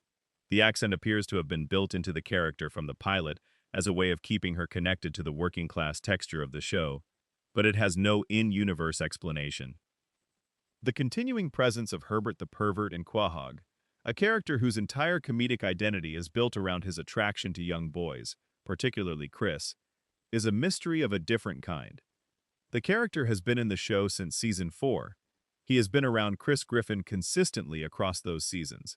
He has made his intentions explicit multiple times, within earshot of characters who should, by any reasonable understanding of parenting, take some kind of action. The show has actually acknowledged this directly, through Stewie, who once pointed out that there is someone questionable living nearby who nobody does anything about because he is funny. The self-awareness does not resolve the strangeness of it. It is a character who would, in the context of a realistic show about real people, be in prison. In the context of Family Guy, he is someone Chris waves hello to on the way to school. Section 9. Fan theories that go deeper than the show intended. Every show with a large enough fan base eventually develops its own body of fan theory. Interpretations of the text that go beyond what was explicitly written. Attempts to find coherence in contradictions. Stories that the audience builds from the material the writers left behind. Family Guy has one of the richest fan theory communities in animated television, partly because the show's inconsistencies are so numerous and so well documented, and partly because the characters are vivid enough to support complex speculation about their inner lives. The most elaborately developed Family Guy fan theory in circulation begins with a death. The theory, which circulated on Reddit and other fan communities and has been discussed in various forms across the years, goes something like this. At some point before the show's narrative present, Meg and Chris were involved in a car accident. Meg was driving. She was under the influence of alcohol, either her own or from some other source. The accident killed Chris. Lois, who was pregnant with Stewie at the time, was so devastated that she killed herself. Peter, now alone and having lost most of his family in a single catastrophe, broke under the weight of the loss. Unable to process the grief, he retreated into an elaborate fantasy, the world of Family Guy as the audience sees it. In this theory, the show's entire timeline is a psychological fabrication produced by Peter's shattered mind. Meg is treated poorly throughout the show's run because some part of Peter's subconscious still holds her responsible for the accident. Chris is portrayed as gentle and slightly out of touch with reality because Peter remembers him as fundamentally good and is trying to keep him safe, even in the fantasy. Lois is alive in the fantasy because Peter cannot let her go. Stewie is a genius in the fantasy because Peter believed, in some profound way, that the child Lois was carrying had enormous potential. Potential the actual child never got to demonstrate, because he was born after his mother's death, or was premature, or died along with her. The show makes Stewie intelligent as a tribute to the child who was never given the chance to become anything. Brian's presence is a mystery the theory handles in different ways depending on the version. Some versions of the theory suggest Brian represents Peter's own intelligence, a part of himself that he has projected outward because he cannot integrate it into his self-image. Others suggest Brian is simply a real dog, present in Peter's life at the time of the tragedy and carried into the fantasy as a point of genuine comfort. This theory has the quality that the best fan theories always have. It explains things that the show's official text does not. It explains why Meg is treated so badly by her family for so many seasons, in a way that goes beyond the official explanation of, "we just wanted to be cruel for laughs." It explains why Stewie has this grandiose internal life that does not match anything about his external circumstances. It explains the show's general atmosphere of dysfunction that occasionally breaks through into something almost genuinely dark. It also has the quality that all elaborate fan theories have. It requires more structure and intentionality from the show than the show actually had. Family Guy was not made as a psychological puzzle to be decoded. The show's inconsistencies were not planted to suggest an unreliable narrator. Meg's treatment was not part of a carefully conceived thematic arc about guilt and grief. The show was being written week by a large team of writers, and the deep meaning that the theory finds in specific choices is meaning that the theory imposes rather than discovers. But the act of constructing the theory is a meaningful act regardless of its accuracy. It takes a show that sometimes behaved irresponsibly toward its own characters and finds in that behavior a coherent story about loss and the ways that human minds protect themselves from unbearable things. That is a more interesting story than lazy writers being cruel to a teenage girl for easy laughs. Both stories are true, in their different registers. The theory just chooses the more generous and more psychologically interesting reading. The theory that the entire show is being narrated by Brian, that Family Guy is a novel or a television show that exists within the Family Guy universe, written by Brian about his own family, is a more modest version of the unreliable narrator idea, but no less interesting. The evidence for this theory is scattered across the show. Brian is a writer who has been working on a novel for many years. The show's world contains the kind of heightened, slightly exaggerated versions of reality that you would expect from fiction. The characters behave in ways that are consistent with being written rather than with being real. They have fixed traits that manifest consistently regardless of context. They reset between episodes. They are defined by the narrative needs of whatever story they are currently in. In this theory, the reason the characters flanderize over time, the reason Peter becomes meaner and Brian becomes more insufferable and Stewie loses his edge, is that Brian's writing has deteriorated along with his mental state. He began writing relatively grounded stories, but as his alcoholism progressed and his frustration with himself deepened, he began making the characters more extreme and the situations more chaotic. The Conway Twitty cutaways and the dragged-out physical gags that fill the later seasons are not the show being lazy. They are Brian running out of ideas and padding his manuscript. This theory is charming and internally consistent in a way that the evidence supports, without requiring the show to have intended it. Brian is a writer. The show is about a family that includes Brian. The show behaves like a somewhat self-aware piece of fiction. Connect the dots, and you get a story about an alcoholic dog who processes his complicated feelings about his adoptive family by fictionalizing them in increasingly distorted ways. The theory that Meg is actually Stewie's biological mother is one that the show planted itself, accidentally or deliberately, in partial terms of Endearment, the banned episode. When Lois makes the offhand comment that Meg gave birth to Stewie and then tries to pass it off as a joke, the remark lands strangely. It is specifically placed in an episode about surrogacy and maternity. The episode is about the complicated question of who is really a child's mother. And into this context, a character delivers the line that Meg is Stewie's mother. The theory builds on this. The idea is that Meg became pregnant very young, possibly through a relationship with a boyfriend, and that Lois and the family agreed to pass the child off as Lois's own, to protect Meg from the social consequences, to maintain the family's public image, to spare everyone involved the scrutiny. In this reading, Stewie's hostility toward Lois is not just an absurdist villain baby premise, but reflects some real, buried feeling toward the woman who took over the role his mother should have occupied. And Meg's treatment throughout the series, the way the family seems to hold some unspoken grievance against her, the way her suffering is treated as something that must be maintained rather than resolved, becomes something darker and more specific than simple comedic cruelty. If Meg is Stewie's mother, and the family knows this but keeps the secret, then the dynamic of the household makes a terrible kind of sense. The cruelty toward Meg is not random. It is the manifestation of a family collectively avoiding the truth about itself. The fan theory that Brian is a human brain in a dog body, specifically suggesting he is some kind of CIA experiment consistent with the American Dad universe, merits attention here because it is one of the few theories that has a direct textual hook from a related show. In American Dad, the character Klaus is explicitly described as a German ski jumper whose brain was surgically implanted into a goldfish by the CIA during the Cold War. The two shows are confirmed to exist in a shared universe. Characters have referenced each other and the shows have shared narrative elements. If the CIA is capable of human-to-animal brain transplantation in this universe, and Brian Griffin exhibits the full range of human cognition, agency, and emotional complexity, the question of whether he is a standard dog or a different kind of creature is genuinely open. The evidence for Brian being a natural dog is that he exhibits animal instincts occasionally, as noted earlier. The evidence against is everything else about him. A natural dog does not develop complex literary tastes, maintain long-term sexual relationships with human women, become a television journalist, or author a self-help book that becomes a bestseller. These activities require a cognitive architecture that dogs do not possess. Either Brian is something other than a natural dog, or the show simply does not care about the distinction.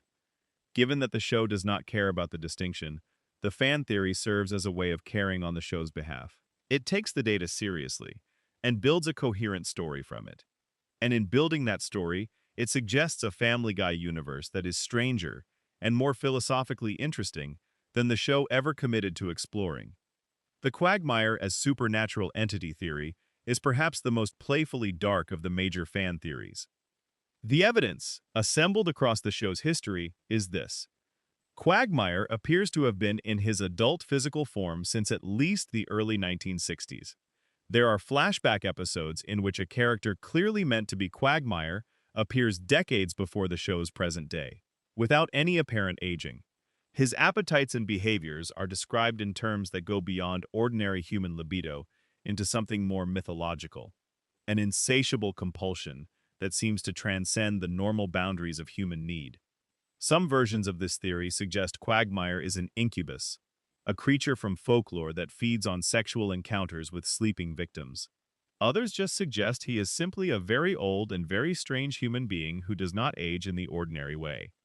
The theory is largely lighthearted, a way of making sense of the show's increasingly cartoonish treatment of Quagmire's character in the later seasons.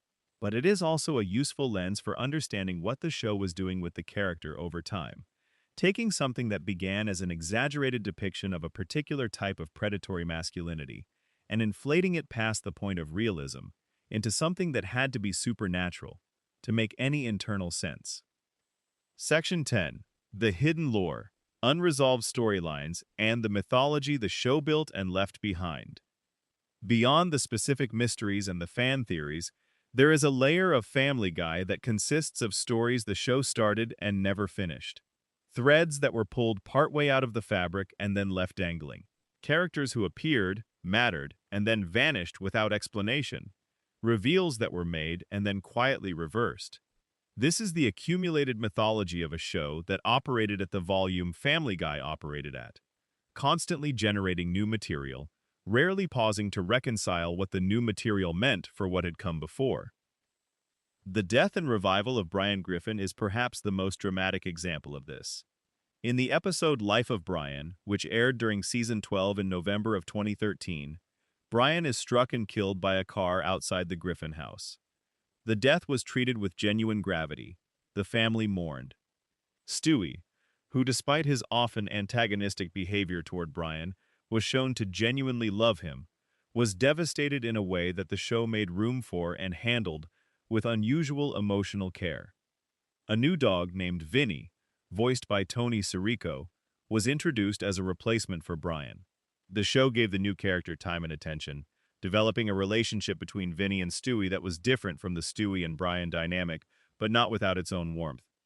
2 episodes later, the Christmas episode Christmas Guy brought Brian back.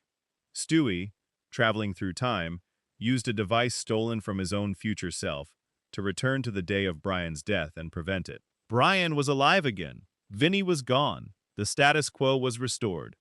The fan response to this sequence was enormous and largely furious. The death had generated significant mainstream media attention. Articles about Brian Griffin's passing appeared in newspapers that did not normally cover animated show plots. Social media mourned loudly. And then, within about 3 weeks of broadcast time, the whole thing was undone. The criticism that this was a rating stunt rather than a creative decision was immediate and widespread. The pattern fit the criticism: create a dramatic shock, generate publicity and viewership from the spectacle of it, then undo it before the change has to be lived with. It was in essence the same pattern as the Stewie kills Lois two-parter from Season 6, a major status quo disruption that turned out to be a dream or a simulation, or in Brian's case, a time travel fix, with everything returned to baseline before any real consequence could accumulate. What the Brian death and revival episode left behind was a question about what Family Guy was willing to commit to. The answer was very little. The show could put its characters through extreme experiences, but it could not allow those experiences to change anything permanently. The reset button was always within reach. This is not unique to Family Guy. Many long-running sitcoms operate on the same principle of narrative stasis, The understanding that the characters will return to their baseline positions by the end of each episode because the premise requires it. But Family Guy sold the Brian death as something different. It was promoted and received as a real change, a real loss, a moment that would matter. Undoing it in 3 weeks made the original loss feel retroactively fake, and it left some portion of the audience more emotionally distant from the show than they had been before. The question of what happened to the Griffin family's recurring minor characters is another form of unresolved lore. Carol Miller, Lois's sister, gave birth to a child in the episode A Mission Impossible during the second season. That child was the catalyst for Peter and Lois to consider having another baby, which led directly to the storyline about Stewie's conception. But Carol's son was never seen again after the episode ended. He was not present when Carol started dating Mayor Adam West. He was not mentioned when Carol's storylines continued in later seasons. He simply stopped existing. The Death character, the actual personification of death, who appeared in several early episodes, had a complex mythology built around him during the show's early seasons. When Death was incapacitated and living with the Griffin family, unable to perform his function of collecting souls, the rules of mortality temporarily ceased to apply. Characters who should have died didn't. People who were on the verge of death were inexplicably sustained. It was a clever premise that the show used for a memorable episode. The specific mechanics of how death operated in the Family Guy universe were established with more detail than the show usually bothered to maintain. And then Death faded from prominence, appearing occasionally, but without the same weight, and the rules the show had established around him were no longer consistently applied. The recurring character of James Woods deserves its own extended examination. Woods appeared across multiple episodes as a heightened version of himself, a vain and self-important actor who repeatedly crossed paths with Peter in various contexts. The dynamic between Woods the character and Peter was one of the show's more inventive recurring jokes, a celebrity playing a villain version of themselves in an animated show that was openly delighted to have them. Woods was a good sport about it, and the episodes involving him were generally well received.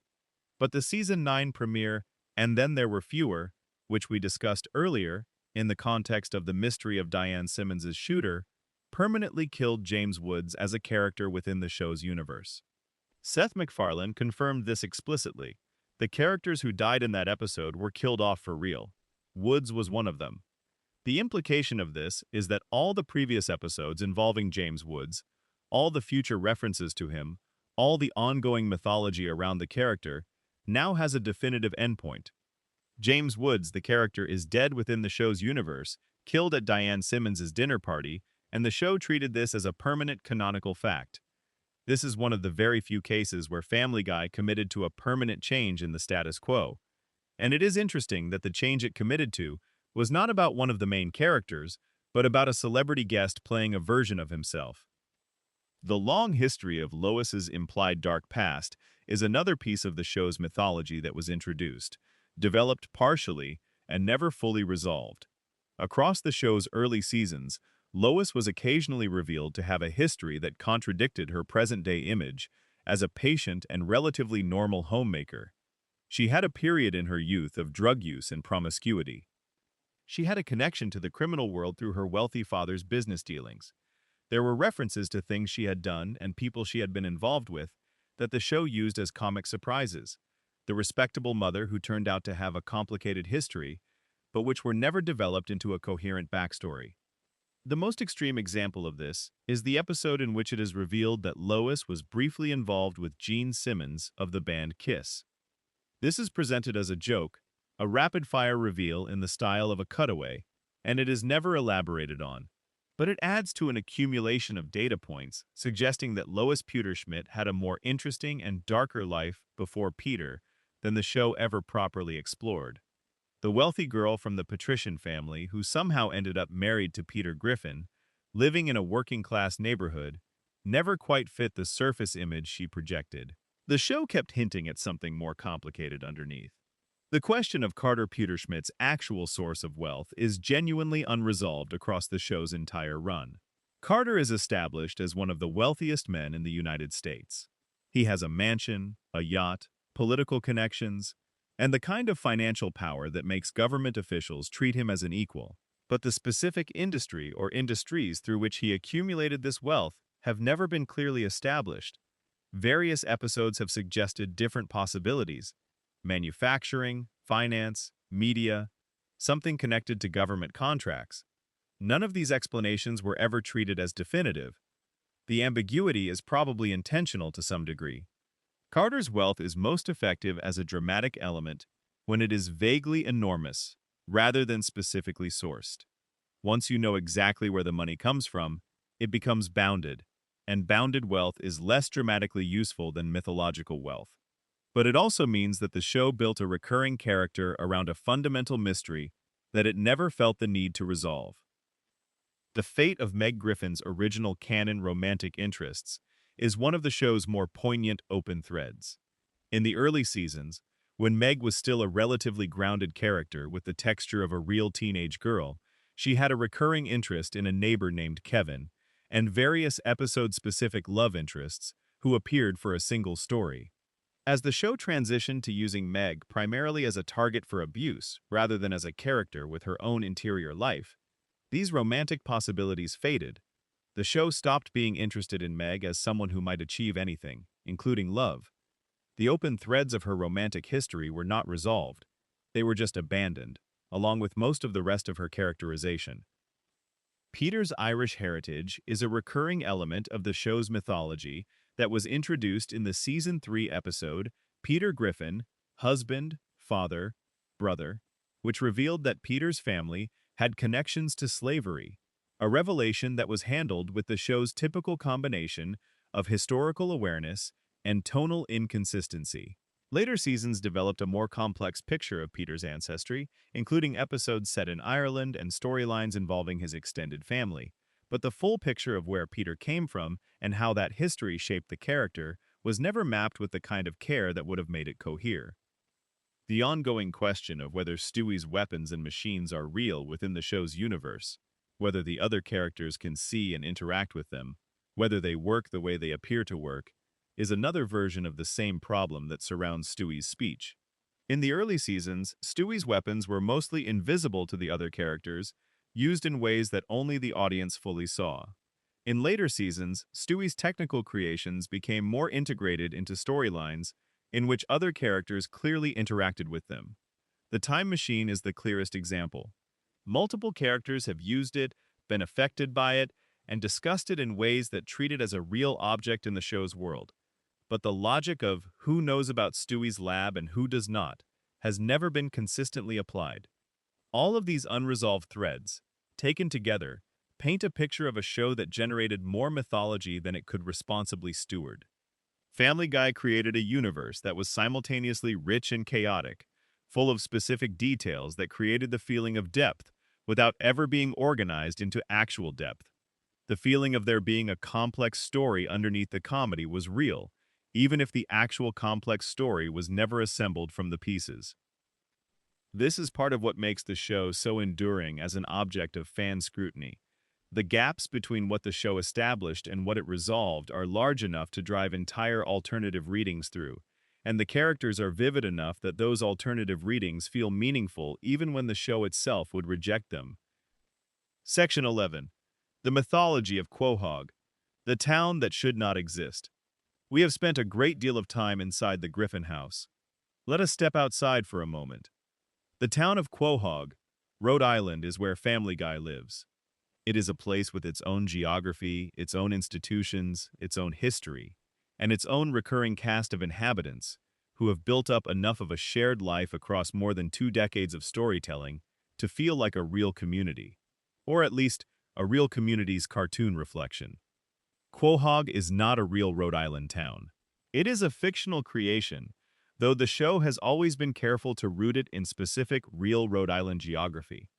The show references actual Rhode Island place names, uses real Rhode Island cultural touchstones, and treats Rhode Island's particular small state identity as part of the show's texture. Seth MacFarlane attended the Rhode Island School of Design in Providence, and that personal connection to the state gives Quahog a specific regional flavor that distinguishes it from the generic American suburb that many animated family shows inhabit. But Quahog, the fictional space, has its own internal mysteries that have accumulated across the show's run. The town's relationship with the passage of time is one of the strangest aspects of its mythology. Characters in Quahog do not age consistently. The Griffin children have been established at various ages across the show's history. Meg is nominally 17 or 18. Chris is in the middle of high school. Stewie is canonically 1 year old, though various episodes have depicted him in contexts that would require him to be significantly older. In the show's later seasons, Stewie's first word storyline actually has him speaking publicly, which should represent a major developmental milestone, something that happens once, at a specific age, and then you are past it. But the next episode, Stewie is again his normal baseline baby self. The aging problem in Quahog is consistent with how most long-running cartoon shows handle time, which is to say, they do not. Characters exist in a floating present that is always roughly contemporary with the show's air date, but they do not age because aging would eventually require the show to fundamentally change its premise. A show about a family with young children cannot run for 25 years if the children age in real time, so the show does not allow them to. But Quahog does have a history. The town's history has been explored in various episodes through flashbacks and time travel stories that established specific events in its past. The episode Back to the Pilot from Season 10 sent Brian and Stewie back in time to the events of the show's very first episode, allowing the show to engage directly with its own past in a way that was both nostalgic and formally interesting. The episode played with the idea that the show's earlier seasons felt different, that the characters were slightly different versions of themselves, that the world had a different texture. James Woods' death in And Then There Were Fewer added a permanent historical event to Quahog's mythology, something that actually happened and was not undone, in a show that regularly undid things. The dinner party at the mysterious mansion, the murders, Diane Simmons' revealed villainy, the deaths. All of this exists as part of Quahog's permanent record, in a way that most of what happens in the show does not. The Quahog 5 News, where Tom Tucker and the deceased Diane Simmons once anchored the local broadcast, is one of Quahog's most visible institutions. Its portrayal across the show's history reflects the show's general attitude toward local television news. Bemused affection wrapped around pointed satire. Tom Tucker is vain, shallow, and nakedly ambitious. Diane Simmons, before her revelation as a murderer, was competent and professional in a way that contrasted sharply with her eventual backstory. The news station serves as a vector for the show's running commentary on how local media operates, the ways that broadcast journalism prioritizes drama over accuracy, how careers in the medium are subject to the same shallow assessments of appearance and appeal that govern Hollywood. The Drunken Clam, where Peter and his friends spend enormous amounts of time, is another of Quahog's central institutions. The bar is named after a type of clam, appropriate for coastal Rhode Island, and it functions as the show's equivalent of the bar in Cheers, a fixed location where the male characters gather to process the events of their lives and make decisions they will generally regret. The bartender Horace, who ran the Clam for the show's early seasons, was an elderly, weathered figure whose relationship with his regulars felt like it had decades behind it. When Horace died in a later season episode, the show treated it as a genuine loss within the community, not played purely for comedy, but acknowledged as the end of an era for a specific kind of Quahog. The replacement bartender and the changes to the bar's character after Horace's death were part of the show's ongoing, mostly unacknowledged meditation on what happens to communities when the people who anchor them are gone. The Pewterschmidt estate, where Carter and Barbara Pewterschmidt live, represents Quahog's wealthy periphery, a world of old money and social position that exists in sharp contrast to the working-class Spooner Street where the Griffins live. The show has used the Pewterschmidt family to explore the tensions between Lois's privileged upbringing and her present domestic reality, though it has never been entirely consistent about what Lois's relationship to that old world actually is. Sometimes she misses it. Sometimes she is relieved to have escaped it. Sometimes the wealth and the power and the social expectations of the Pewterschmidt world seem to define her in ways she cannot fully escape, and the show uses that tension for comedy without ever resolving it into a definitive statement about who Lois is in relation to where she came from. Herbert's House, the residence of the elderly man who should by any rights be on a registry and surrounded by law enforcement, is visible from the Griffin house and physically close to where Chris Griffin spends his time. The architecture of the show's geography makes Herbert's proximity to Chris a constant fact, embedded in the spatial logic of the neighborhood itself. This is either an accident of the show's production design or a deliberate choice that says something unsettling about how communities deal with the people in their midst who should be addressed and are not. The show has always refused to resolve this.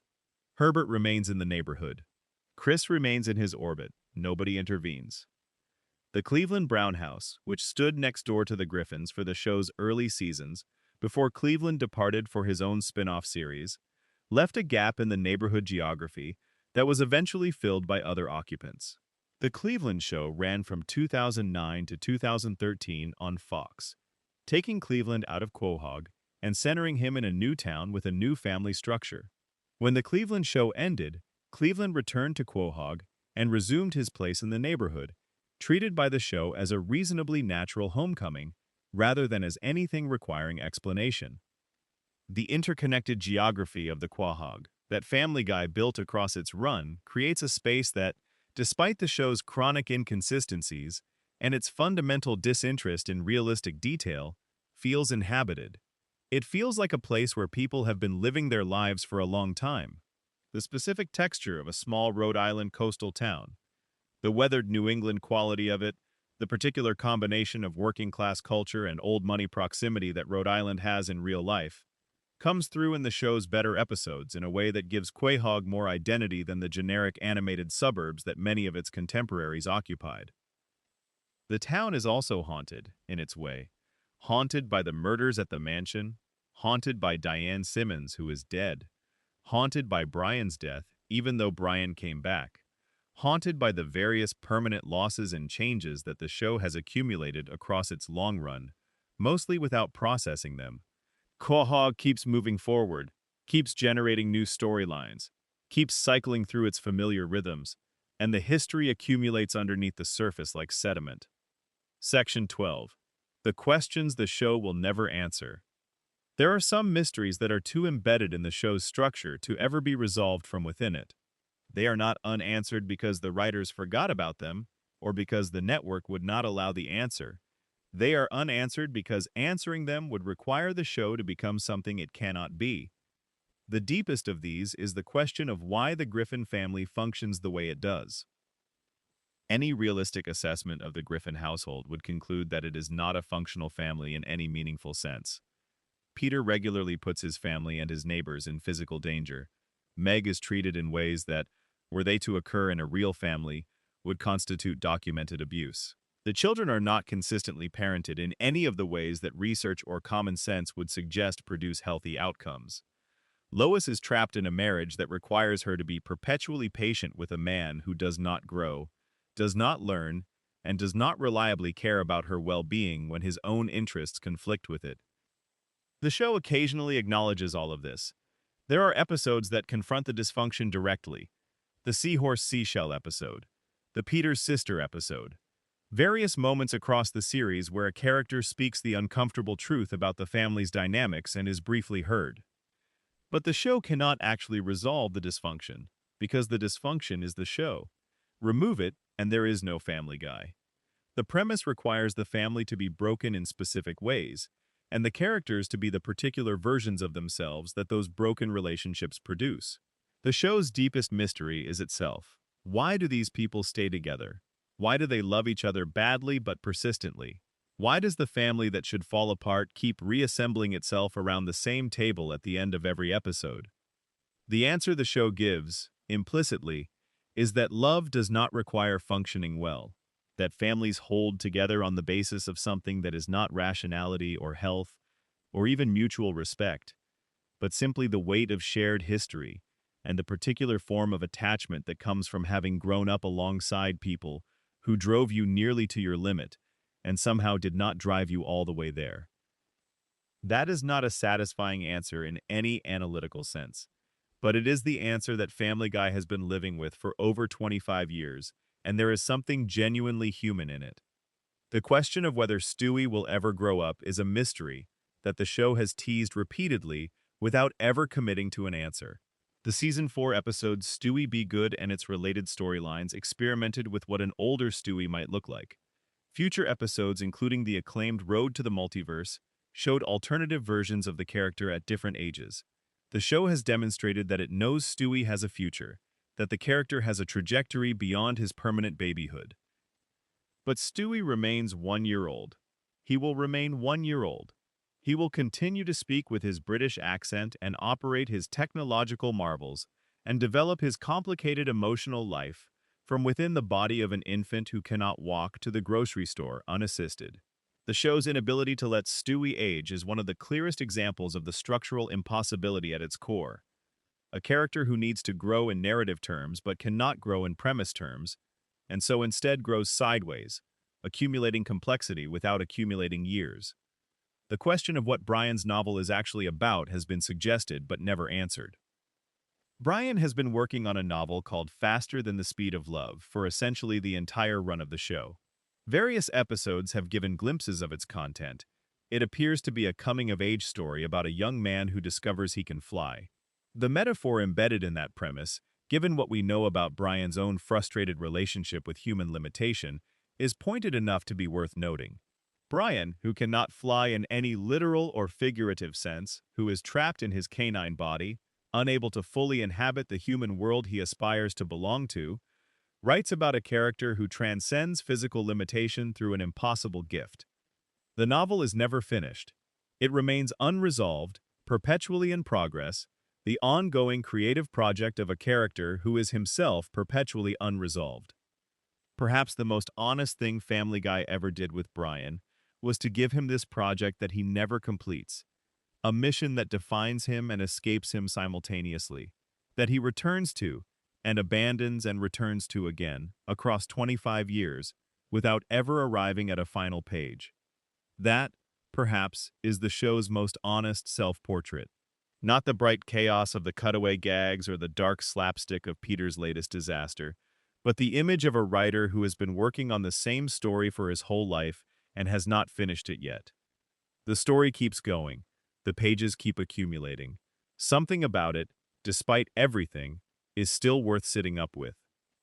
Section 13. The Censored Moments. What was cut and why it matters. Beyond the full episodes that were banned or suppressed, there is a detailed and fascinating record of individual scenes, jokes, and moments that were cut from Family Guy's broadcast versions, altered for home video release, or modified between different distributions of the same episodes. This record is not comprehensive. Much of the documentation comes from fan communities who compared DVD versions against broadcast recordings and noted the differences, but it is rich enough to tell a story about the ongoing negotiation between the show's creative ambitions and the limits of what primetime broadcast television would accommodate. The JFK and Bobby Kennedy Pez dispenser gag from the first season deserves expanded treatment here. The scene appeared in the 5th episode of the entire series, A Hero Sits Next Door. In the original version, a young boy exits a shop carrying a Pez dispenser in the shape of John F. Kennedy. A stray bullet from a nearby police officer's gun strikes the dispenser's head, which shatters in the manner of a Pez dispenser releasing its candy. The boy then produces a second dispenser, this one in the shape of Robert Kennedy. The joke runs on 2 tracks simultaneously. The surface joke is physical comedy about how Pez dispensers work, which involves the head detaching. The secondary joke is about 2 of the most traumatic assassinations in American political history, framed as a slapstick sequence about children's candy dispensers.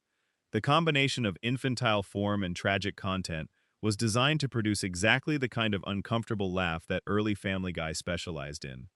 The scene was edited out of the American DVD release and has been absent from many subsequent broadcast versions.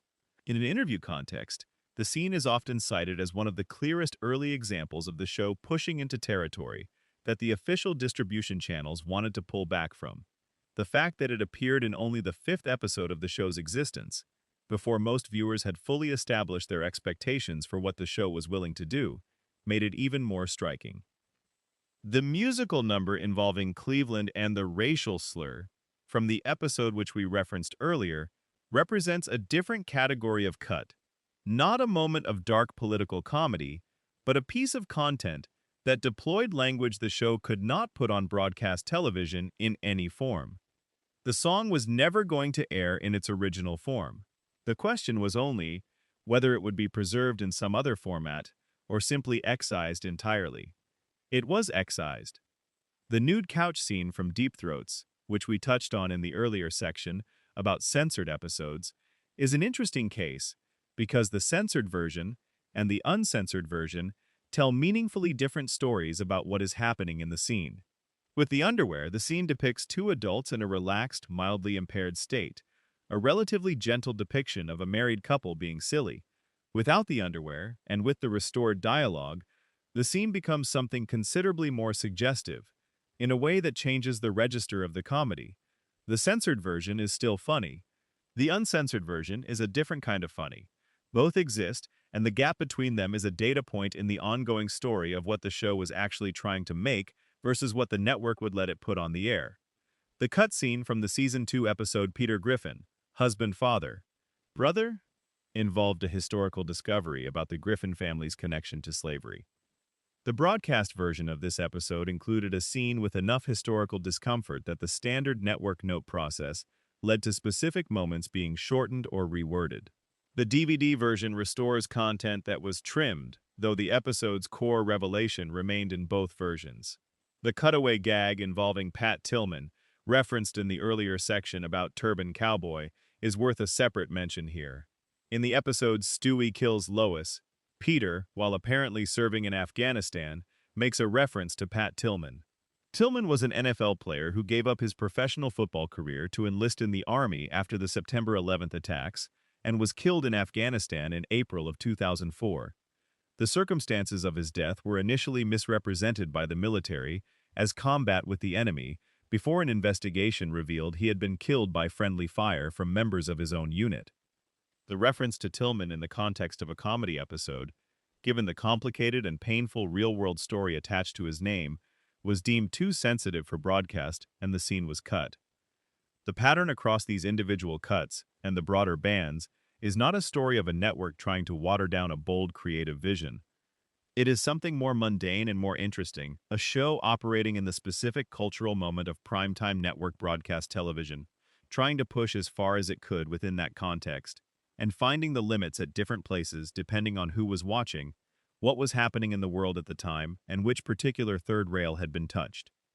Some of the limits were entirely reasonable, some were inconsistently applied, some reflected genuine sensitivity to genuine harm, some reflected corporate risk aversion that had little to do with what the actual content communicated.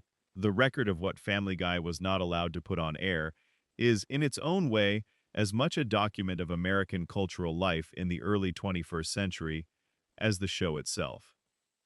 Section 14. The Final Mystery: What Family Guy Actually Was. We have been sitting with Family Guy for a long time now, with its controversies and its bans and its unsolved mysteries and its unfinished stories, with its best episodes and its worst ones, with the theories that fans built from the wreckage of its inconsistencies, and the lore that accumulated in the corners of its fictional universe. It is worth asking, somewhere near the end of this long night, what Family Guy actually was. Not what it became, not what it decided to be in its later seasons, when the characters had been pushed to extremes and the cutaway gags had taken over and the warmth had thinned to nearly nothing. But what the show was at its core, what it was trying to do when it was doing it well. Family Guy was, at its best, a show about the gap between the life people expect to be living and the life they are actually living. Peter Griffin is a man who never quite became the person he thought he would be, surrounded by a family that does not entirely match his vision of family life, living in a town that does not especially care about his particular contributions to it.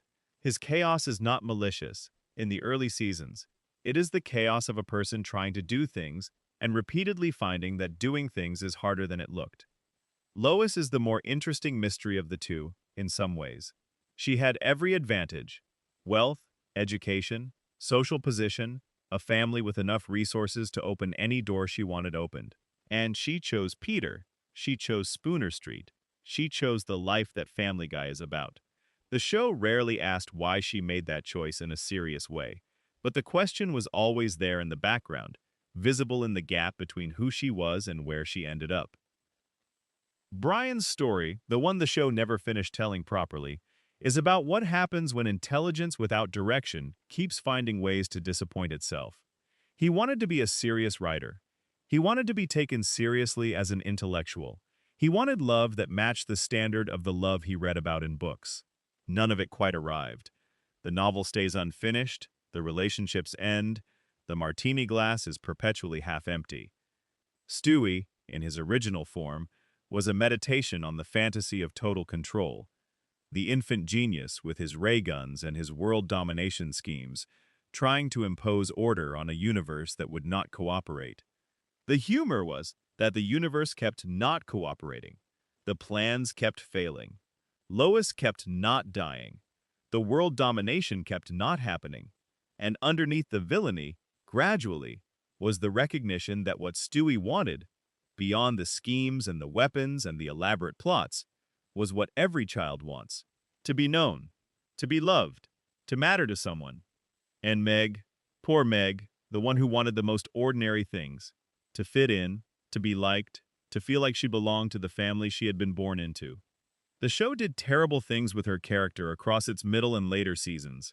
But in the beginning, before it decided she was just a target, she was something more quietly interesting than that.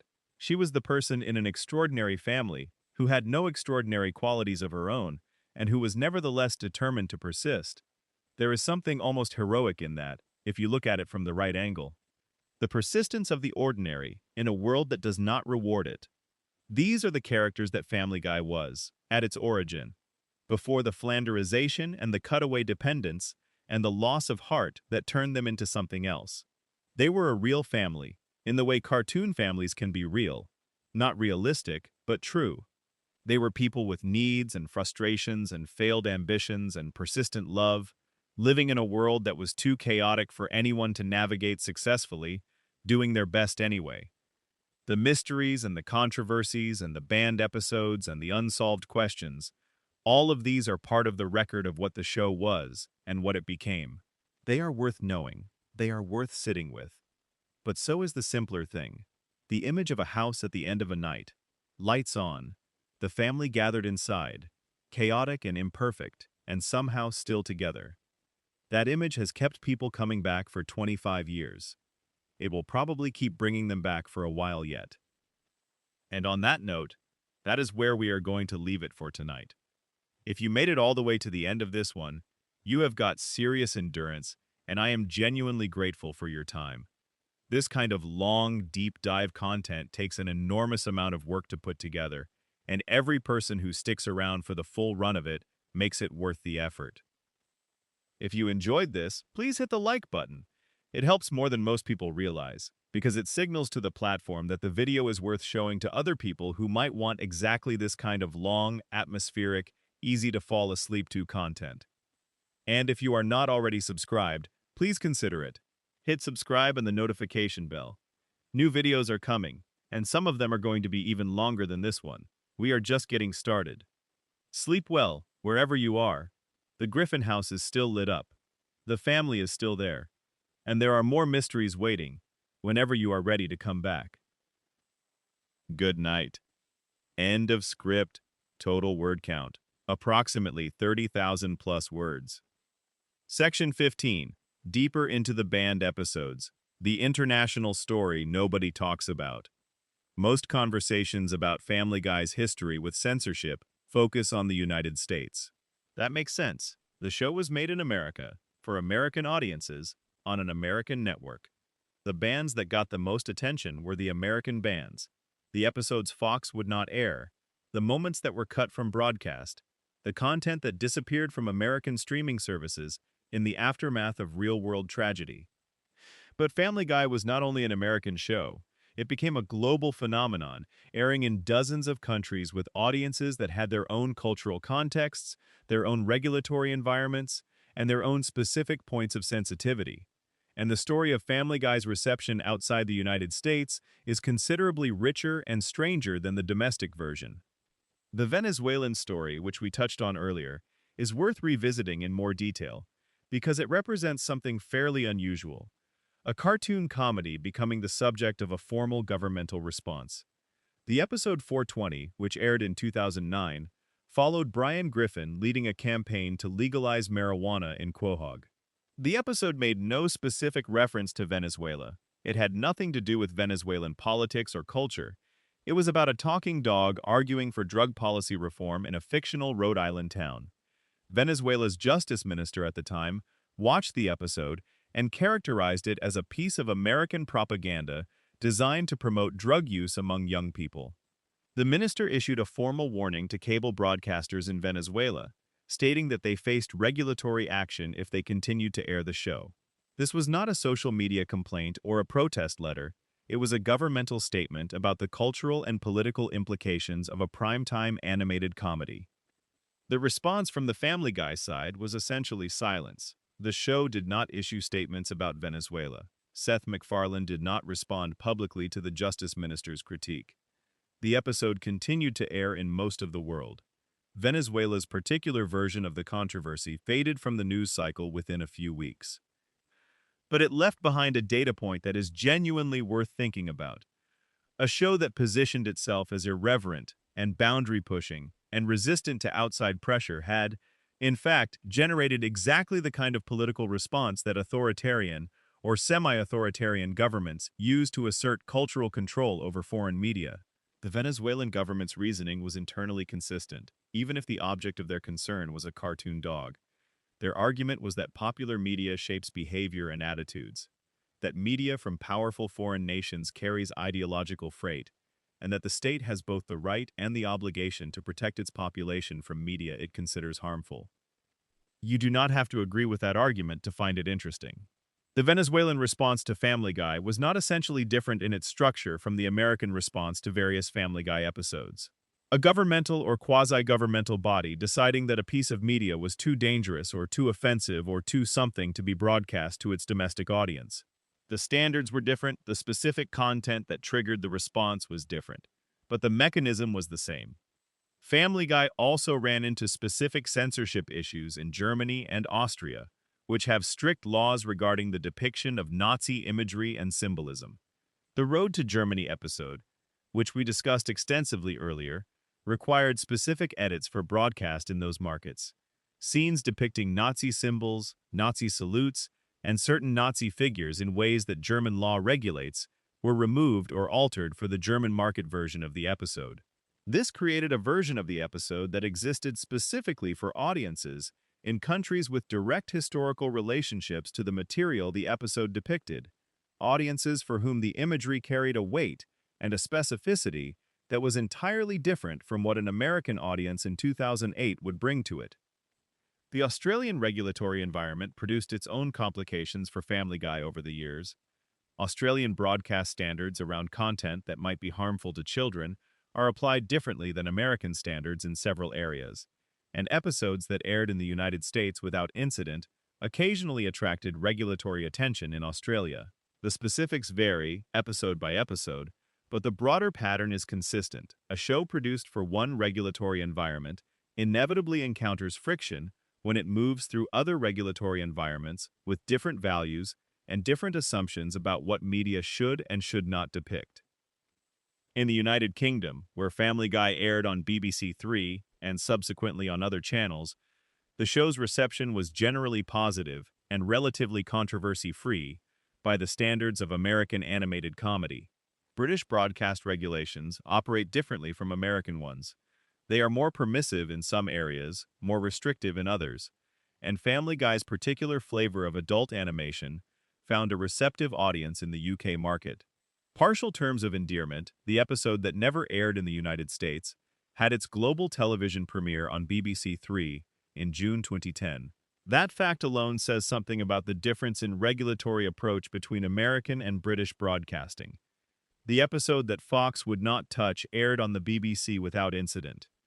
The Japanese market received Family Guy with some cultural translation challenges that are less about censorship than about the specific jokes not carrying across cultural contexts. A great deal of Family Guy's comedy depends on American cultural references. Specific celebrities, specific television shows, specific political figures, specific historical events that an American audience would recognize instantly and a Japanese audience would need explained. The show was dubbed for Japanese broadcast with varying degrees of success at preserving these references. Some jokes that depended entirely on the recognition of an American cultural touchstone simply ceased to function in translation. All of this international variation adds up to a picture of Family Guy as a show that was deeply, specifically American in its cultural DNA, attempting to navigate a global marketplace that received it through very different lenses. The banned episode in America was fine in Britain. The episode about drug policy triggered a governmental response in Venezuela. The Holocaust episode required edits for German broadcast. Each of these responses reflects not just the show's content, but the specific cultural and political environment through which that content was filtered. Section 16. The legacy of the banned content. What it meant for animation as a medium. When Family Guy's first potentially banned episode was being held off the air by Fox in 2000, it was a small story. When You Wish Upon a Weinstein had not yet become a cultural artifact. It was just an animated comedy episode that a network had decided not to broadcast. The decision was made quietly, without much public discussion, and most of the show's audience at the time had no idea it had happened. By the time the show's banned, episodes had accumulated their full history, partial terms of endearment permanently buried, Turban Cowboy pulled after a bombing, various scenes cut and censored and replaced across dozens of episodes. Family Guy had become something more significant in the conversation about what animated television was allowed to say and do. The show was part of a generation of adult animation that collectively pushed what the medium was understood to be capable of. Before shows like Family Guy, The Simpsons, South Park, and their contemporaries, animation in prime-time American television was largely thought of as children's content, or at least family-friendly content.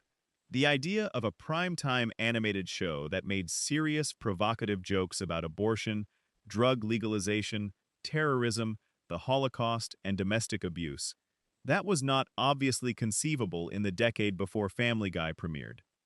The show's existence and the ongoing saga of its confrontations with censorship expanded the territory that animation was understood to occupy.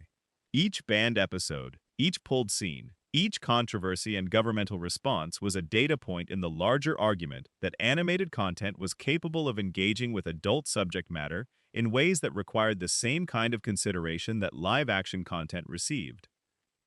This is not entirely to Family Guy's credit. South Park made stronger arguments for animation as a vehicle for political satire. The Simpsons demonstrated more consistently how animated comedy could develop emotional depth across many seasons. Archer showed how adult animation could sustain complex serialized storytelling. Family Guy's contribution to the expansion of animation's perceived possibilities was real, but not always deliberate. The show sometimes stumbled into significant territory rather than intentionally staking it out. But the banned episodes matter in this larger story. When Fox was deciding whether to air partial terms of endearment, they were not just making a decision about one episode of one show. They were making a decision about whether a cartoon comedy was the appropriate vehicle for one of the most politically charged subjects in American life. Their decision not to air it reflected their answer to that question, which was, no, not on our network, not in this format. The BBC's decision to air the same episode, with no incident, reflected a different answer, and the fact that viewers in the United Kingdom were able to watch it and process it without their world being shaken suggests that the American answer was wrong, or at least more conservative than the content warranted. The Turban Cowboy situation is more genuinely complicated. The episode was pulled because of timing, because a real tragedy made specific content in the episode impossible to leave on the air in good conscience. That is a different kind of restriction from political caution, and it is harder to argue against. The question of whether the show should have made that specific cutaway gag in the first place is a separate one, and worth asking.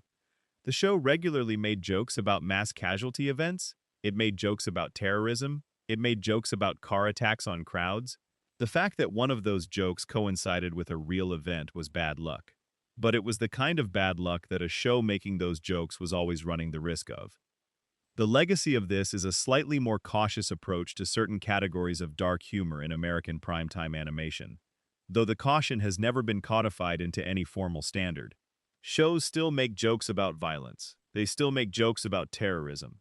They just have to hope that the timing works out. What Family Guy's history with banned content established, more than anything else, is that animation is not a zone of automatic protection from the real world. The assumption that cartoons are inherently innocent, that cartoon violence is categorically different from other depictions of violence, that cartoon comedy can engage with serious subject matter without consequence, the show's history demonstrates that none of these assumptions are reliable. Cartoons can be banned. Cartoons can be pulled from the air after real-world tragedies. Cartoon comedy about sensitive subjects can cause genuine harm. The medium is not a magic shield. That is a lesson that was worth learning, even if the process of learning it was sometimes ugly. Section 17. The Characters Who Disappeared. Supporting Cast Mysteries. One of the quieter pleasures of watching Family Guy, from the beginning, is noticing the characters who appeared in the early seasons with the apparent intention of becoming regulars, and then gradually faded from prominence as the show's focus narrowed. Their disappearances were rarely addressed. They simply stopped appearing, and the show moved on without them. Neil Goldman was one of these. Chris's school friend who had a persistent crush on Meg appeared across the first several seasons with enough regularity to suggest the writers had plans for him. His unrequited interest in Meg was one of the more humanizing aspects of her early characterization. Here was someone who genuinely liked her, who saw something worth pursuing in this girl the world kept overlooking. As the show's treatment of Meg became more uniformly cruel, Neil's role diminished. His gentle persistence in the face of her rejection was a thread the show did not know what to do with once it had decided that Meg existed, primarily to be treated badly. The character of Meg's friend Patty and her circle of school friends similarly faded. In the early seasons, Meg had at least the appearance of a social world outside the house. She was not popular, but she was not entirely alone either. She had people she ate lunch with, people who were not cruel to her, a version of school life that was hard but survivable. As the show leaned harder into Meg's isolation and abjection, these social connections quietly disappeared, leaving her more completely alone in ways that made the abuse easier to sustain comedically, but made her characterization less coherent. Dr. Elmer Hartman, the Griffin family's physician, appeared regularly across many seasons and has remained a recurring presence, but his mythology has accumulated strange contradictions across the show's run. Hartman has been depicted as incompetent to a degree that would, in reality, have resulted in the loss of his medical license across multiple seasons. He has made catastrophic errors, demonstrated profound ignorance of basic medicine, and behaved in ways that should have had serious professional consequences. The show treats his incompetence as a running character trait rather than as something with real consequences, which is consistent with the show's general approach to reality, but it does leave the question of why the Griffins and everyone else in Quahog continue to see him as their physician entirely unaddressed.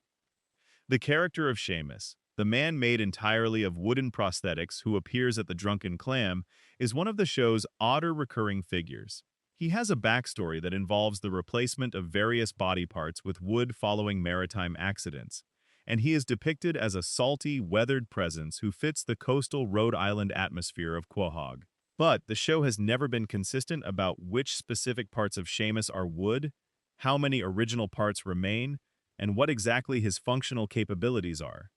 Different episodes have him with different configurations of wooden limbs, suggesting that the writers treat him more as a visual gag than as a character with a specific established body.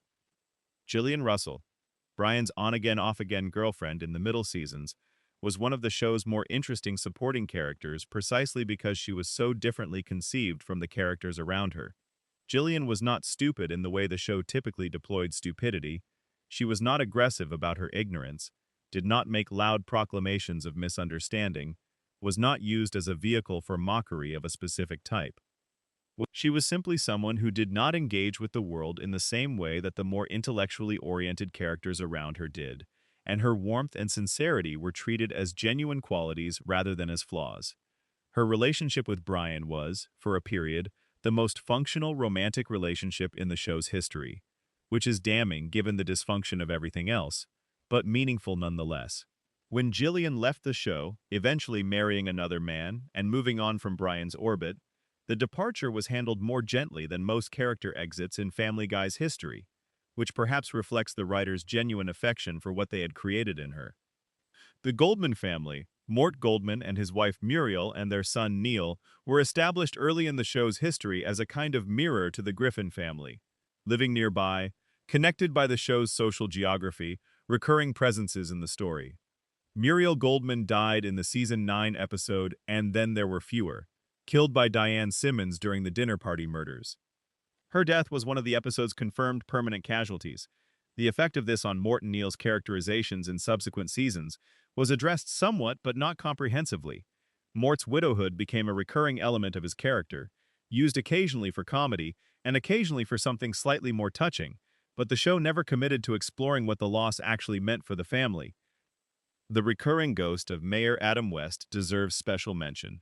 West, the actor who played Batman in the 1960s television series, voiced a version of himself as the eccentric mayor of Quahog across many seasons, and his character was one of the show's most reliable sources of genuinely bizarre comedy. The character was defined by a logic that was entirely internal and entirely consistent. The mayor operated according to rules that made perfect sense within his own framework, and no sense whatsoever to anyone around him. When Adam West, the actor, died in 2017, the show retired the character respectfully, acknowledging the loss publicly and not recasting the role. The vacancy left by Mayor West in the show's later seasons is a real absence, and the show has never found a replacement that serves the same function. Section 18. The Architecture of the Griffin House. Hidden Details You Never Noticed. The Griffin House at 31 Spooner Street is one of the most recognizable houses in American animation. The yellow exterior, the 2 stories, the relatively modest suburban footprint that stands in the working-class neighborhood, the show consistently positioned as Peter's natural environment. The house is as familiar to viewers of a certain generation as the exterior of the house on The Simpsons or the apartment in Seinfeld. But the house has a complicated internal architecture that has never been entirely consistent across the show's 20-plus seasons. The layout of the Griffin house has shifted substantially between episodes, sometimes between scenes within the same episode. The staircase changes position. The kitchen's relationship to the dining room changes. Rooms appear that were not there before and then disappear again. The basement, which in early episodes was barely a presence, became in later seasons an established location for various plot mechanics. Stewie's bedroom, which houses his increasingly elaborate technological equipment, seems to be simultaneously a child's nursery and a sophisticated research facility, and its dimensions appear to expand and contract depending on what the episode needs to store inside it. This is not unusual for animation. The discipline required to maintain a fully consistent interior architecture across hundreds of episodes, produced over more than 2 decades by dozens of different writers and directors and design teams, is enormous. The Simpsons has had the same problems with the internal geography of the Simpson house. It is a known challenge of long-running animation.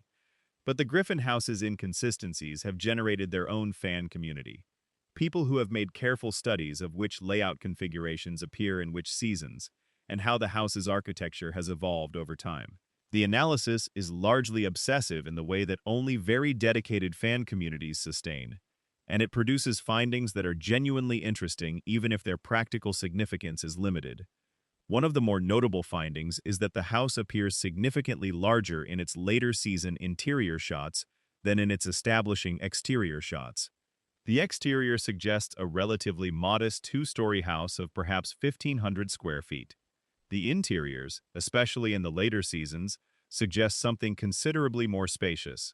Stewie's room alone, in some episodes, appears to be larger than the exterior shot would suggest the house could accommodate. There are rooms in the later season Griffin house that have no plausible location within the exterior's square footage. The significance of this is not that the show's continuity is sloppy. Everyone knows the show's continuity is sloppy. The significance is what it reveals about how the show thought about the house as a storytelling space across its run. In the early seasons, the house was depicted with more attention to realistic scale, consistent with the show's early emphasis on grounding the Griffin family's lives in something that felt recognizably working class. As the show went on and the exaggeration of the characters and their situations intensified, the house grew to accommodate those exaggerations. The space expanded to meet the needs of the stories being told in it. This is in its own way a metaphor for what happened to the show as a whole. The world of Family Guy expanded as the show aged, accommodating increasingly unlikely premises and increasingly extreme character behavior, until the house at 31 Spooner Street had become something considerably more than a realistic depiction of a Rhode Island family's domestic space. The tree in the Griffin's backyard has been a consistent element of the show's exterior design since the pilot, though its size and shape have changed considerably across 25 seasons of production. It is never discussed. It is never a plot element. It is simply there, marking the yard, providing a visual anchor for a location that the show has returned to thousands of times. In some episodes, it is enormous, dominating the yard. In others, it is modest and young-looking, as if it had not had time to grow. The tree exists outside time, like the family, persisting without aging, familiar without ever being explained.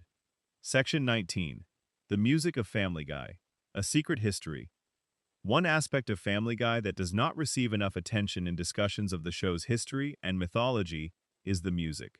The show has always been deeply engaged with music as a storytelling tool, and across its 25 seasons, it has built up a remarkable musical legacy that sits alongside the cultural commentary and the character development as one of the show's most distinctive contributions. Family Guy has always included original songs. This was built into the show's identity from early in its run, and Seth MacFarlane's own background as a singer. He has released multiple albums of big band and jazz standards, and has performed at venues including Carnegie Hall, gave the show access to musical talent that most animated comedies did not have. The songs in Family Guy ranged from catchy comedy numbers designed for a single joke to genuinely elaborate production numbers that showed real craft and musical sophistication. The show's use of music also served a specific purpose in its navigation of controversial content. Musical numbers could make controversial material more palatable by filtering it through the inherent lightness of song.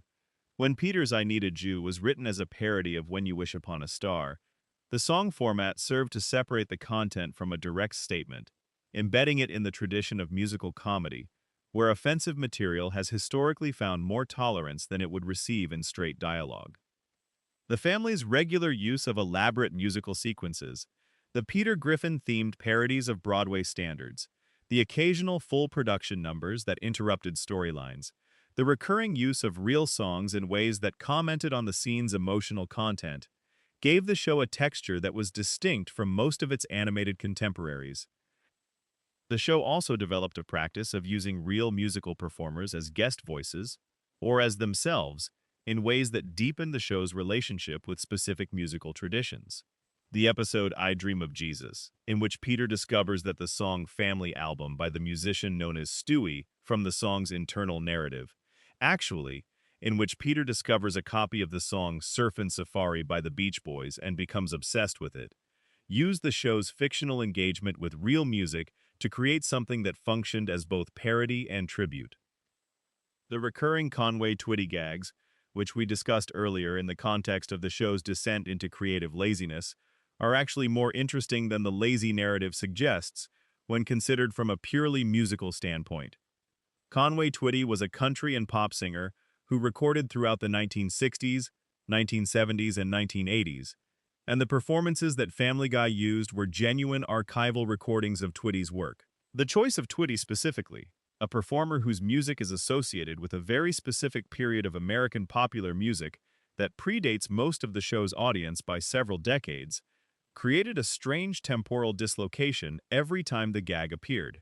The audience was being shown a piece of authentic American cultural history that they almost certainly did not recognize as such, presented in a context of pure absurdity. Whether this was a deliberate meditation on the relationship between comedy and cultural memory, or whether it was simply the writers buying themselves free time by playing an old country song, is a question that cannot be definitively answered. Family Guy has always operated with too much comedic thickness for its intentions to be cleanly separated from its accidental effects. The show's use of original music also played a specific role in several of the episodes we have discussed in this video. The musical numbers in Road to Germany, including the arrangements that evoked the sound of wartime Europe, were produced with enough care to serve the episode's tonal ambitions rather than undermining them. The score for the season 9 premiere and Then There Were Fewer was composed with the specific intention of sustaining the mystery thriller atmosphere of the Agatha Christie parody, and the music succeeded in doing what it set out to do. It maintained dramatic tension in a way that cartoon comedy scores are rarely called upon to manage. Family Guy's music, in its best moments, was a vehicle for emotional truth in a show that was often skeptical of emotional truth. The songs could say things that the comedy would not let the characters say directly. They could create feeling that the cutaway heavy structure of the regular episodes did not allow space for. They were the show at its most open, and the best of them are genuinely worth remembering, alongside the show's more notorious contributions to popular culture. Section 20. The Asmer Night. Closing thoughts on what you have been watching. The world is very quiet at this hour. Whatever hour it is for you, whether you are watching this at midnight or 3 in the morning, or in the pale gray of very early morning, when the light has not quite decided to arrive, the fact that you have stayed this long says something about the kind of night you were looking for. A long night, a slow one, the kind where you want something to accompany you without demanding too much of you, where the words can wash over you and the stories can keep unfolding without requiring your active participation. Family Guy, for all its controversies and its bans and its creative failures and its genuine moments of darkness, has always been that kind of company for a lot of people. It is familiar. It is predictable in the best sense. You know these characters. You know this house. You know that, however chaotic things get in the next 22 minutes, it will all be back to normal by the end. There is comfort in that, even if the comfort is built on a foundation of fictional dysfunction. The banned episodes we walked through tonight represent the moments when the show reached for something beyond that comfort, when it tried to engage with abortion, or with the Holocaust, or with domestic violence, or when it accidentally found itself adjacent to real tragedy. In those moments, the show became something other than comfortable company. It became a thing that the world had to respond to. Sometimes the response was proportionate, sometimes it was not. The record of those responses, and of the show's own response to being responded to, is part of what Family Guy's full history consists of. The mysteries we spent time with are, most of them, mysteries that will never be resolved. The show is not going to explain who shot Diane Simmons. It is not going to definitively answer whether Meg is Stewie's biological mother. It is not going to establish exactly who can understand Stewie and under what conditions and why. These questions are not waiting for answers inside the show's remaining seasons. They are openings, gaps in the text where the imagination of the audience has room to move. That is how shows earn long afterlives. Not by answering everything, but by leaving the right things open. By building a world just specific enough to feel real, and just inconsistent enough to support speculation. By giving the audience something to think about when the episode is over and the screen has gone dark. The Griffins are still in their house at 31 Spooner Street. The lights are still on. The show is still going, technically. It has been renewed through its 27th season, which will take it to the 2028 to 2029 television season and the show's 30th anniversary. That is an extraordinary run. That is a show that has outlasted most of the cultural context that originally produced it, outlasted the television landscape that first made it possible, outlasted the assumptions about what animation was and what it could do that the show itself helped overturn. Whatever you think of what it became in its later years, and there is a great deal to think, the show that existed in its best seasons was something genuinely worth the time it asked for. The characters, when they were themselves, were worth caring about. The humor, when it was sharp in ways that held up. The darkness, when it was honest rather than cheap, illuminated something real about the family dynamics and the community dynamics, and the American working-class life that the show was always at least gesturing toward. The banned episodes are part of that story. The mysteries are part of that story. The controversies and the censorship and the international diplomatic incidents triggered by a cartoon dog are part of that story. Family Guy is a show with a bigger and stranger history than most of its audience knows, and tonight we have spent time with some of the larger and stranger pieces of it. I hope it gave you something to drift off to. I hope the night was long enough. And I will see you in the next one. Script total, 30,000 plus words. Supplemental section. Everything else the show did that almost got it canceled. The full picture of controversy. The episodes we have covered represent the most dramatic confrontations in Family Guy's history with the outside world.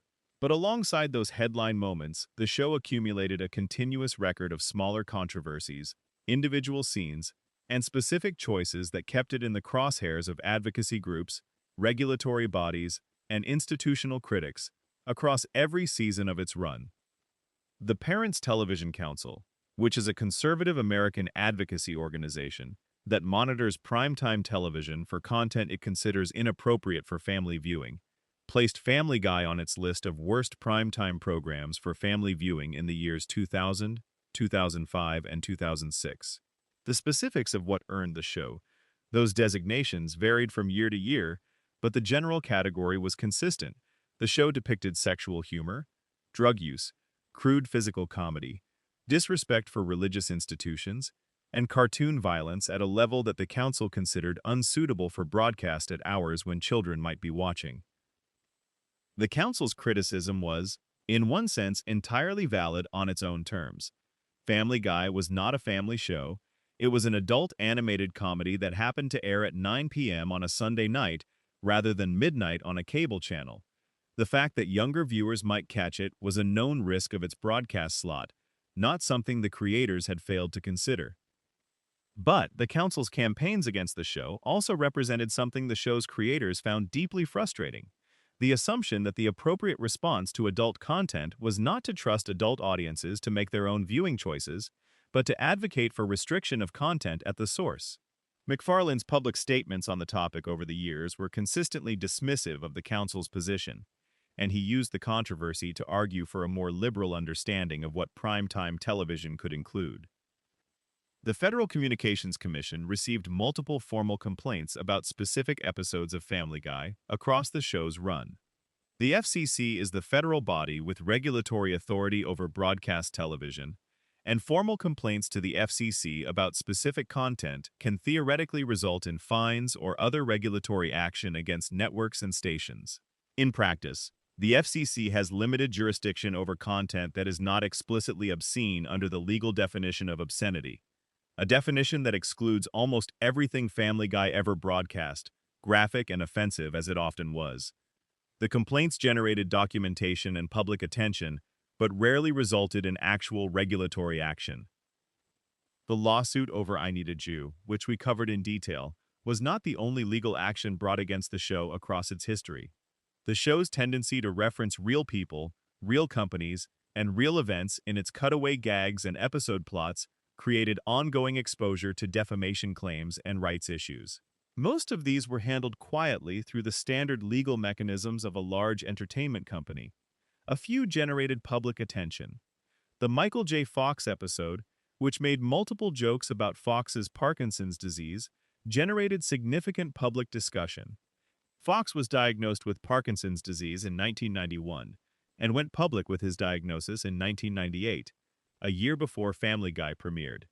The show made jokes referencing his condition in terms that some viewers found cruel and others found consistent with the show's general willingness to target public figures regardless of their circumstances. Fox himself, to his considerable credit, has always had a reputation for being able to discuss his condition with humor and without self-pity, and he never publicly condemned the show's treatment of the subject.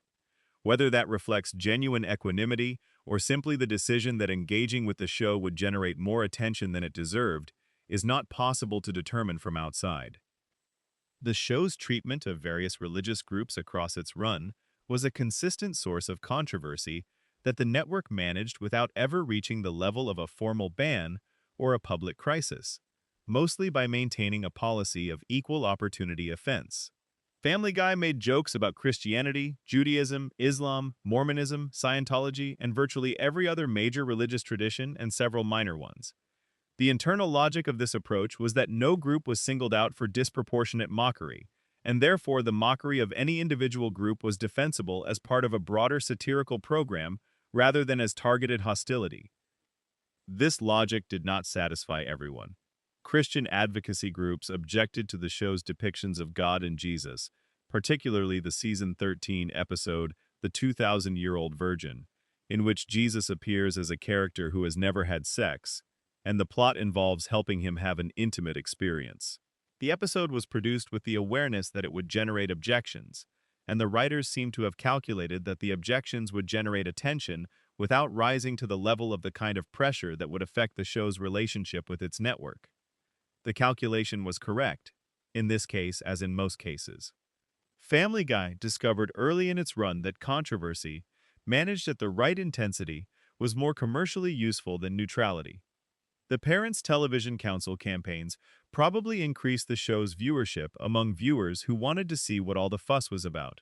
The FCC complaints created documentation of the show's cultural footprint without reducing its audience. The various international bans and restrictions mostly generated news stories that reached audiences who would not otherwise have heard of the specific episode. There is a cynical read of Family Guy's relationship with controversy, which holds that the show manufactured offense deliberately and strategically, that the controversies were features rather than bugs, that the show existed partly to generate the kind of ongoing public argument about what television was allowed to say that kept it in the conversation season after season. The more charitable read is that the show was genuinely trying to push boundaries for artistic reasons, and that the commercial benefits of the resulting controversy were a bonus rather than a primary motivation. McFarlane's own statements have generally supported the more charitable reading, presenting the show's provocations as motivated by a genuine belief in the importance of comedy's right to engage with anything. The truth is probably somewhere between these positions. Shows are made by large teams of people with different motivations, and the decision to make a joke about the Boston Marathon was almost certainly not made with a careful strategic calculation about controversy management. It was made because someone in the writer's room thought it was funny, and nobody stopped it. The show's willingness to go to dark places was real, even if the commercial consequences of that willingness were also real. What the full record of Family Guy's controversies shows is a show that was genuinely unsettled about what it wanted to be. It wanted to be funny, it wanted to be provocative, it wanted to be taken seriously as satire, it wanted to be capable of emotional depth when the situation called for it. It wanted to be able to address serious subjects. It wanted to be able to use darkness and shock as tools. All of these desires pulled against each other, and the show's history of controversies is largely the record of what happened when those pulls created something that fell short of the ideal in one direction or another. The banned episodes are the clearest cases of that falling short. Partial terms of endearment fell short of the network's willingness to engage. Turban Cowboy fell short of what the real world would allow to remain on the air given what had happened. Screams of Silence fell short of the show's ability to handle serious subject matter with genuine competence. When You Wish Upon a Weinstein fell short of the network's courage, if not its quality. Each failure tells you something specific about Family Guy. Together, they tell you something general, that the show was always reaching for something it could not quite hold, that the best version of what it wanted to be was always slightly beyond what it managed to be, and that this gap between aspiration and execution was part of what made it endlessly interesting to watch. The controversies will keep generating discussion as long as the show is being watched. New viewers will find the banned episodes and want to understand them. Old viewers will revisit the show's worst seasons looking for what went wrong. People will keep constructing fan theories and debating continuity, and arguing about whether Meg is secretly Stewie's mother. That is what it means for a show to have a life beyond its run. Family Guy has that. Whatever its failures, and they were real and they were numerous, it built a world that people kept wanting to spend time in. That is not nothing. In a medium full of shows that aired and were forgotten, a show that keeps generating conversation 25 years in is doing something that most shows never manage. The lights are still on at 31 Spooner Street. The family is still there. And the story is still going.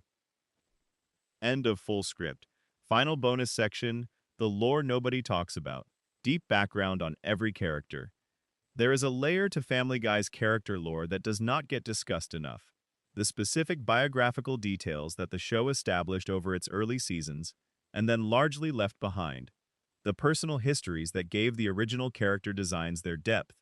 The moments when Family Guy tried to do something ambitious with its supporting cast, and either succeeded or succeeded partially and then reversed. Peter Griffin's biological father is worth examining in detail.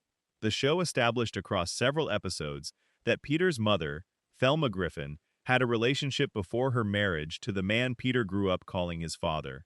The biological father was revealed to be Mickey McFinnigan, an Irish man living in Ireland who had a brief relationship with Thelma before she moved on and eventually started a family in the United States.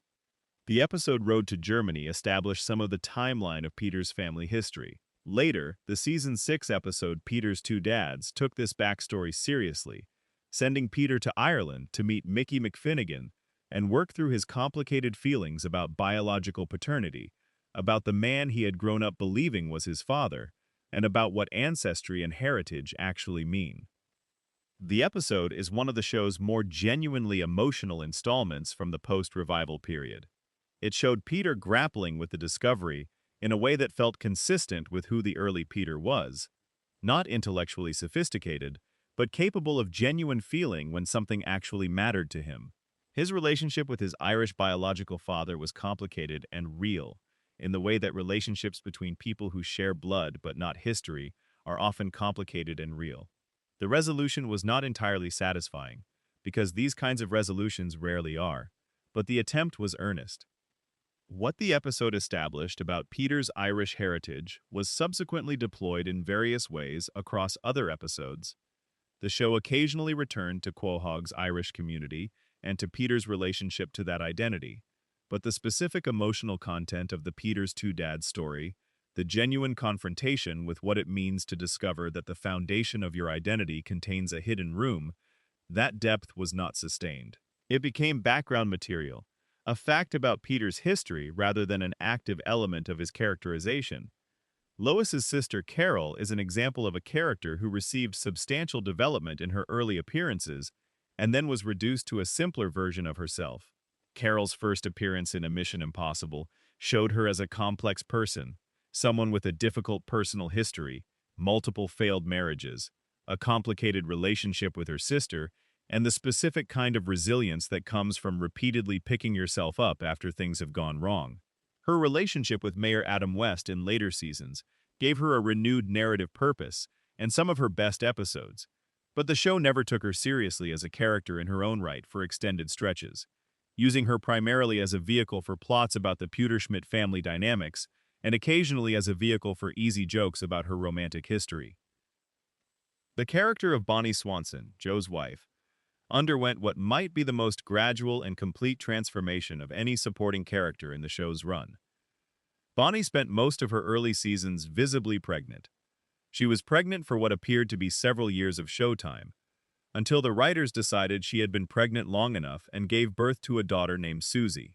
This protracted pregnancy was one of the show's more obviously absurdist running jokes, but it created a specific version of Bonnie, patient, slightly plaintive, waiting for her circumstances to change, that defined her in the audience's perception. After Susie was born, Bonnie's character had to become something other than the perpetually pregnant neighbor.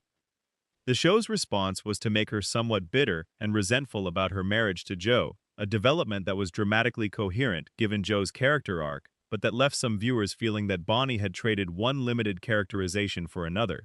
She had gone from being defined by her pregnancy to being defined by her marital dissatisfaction.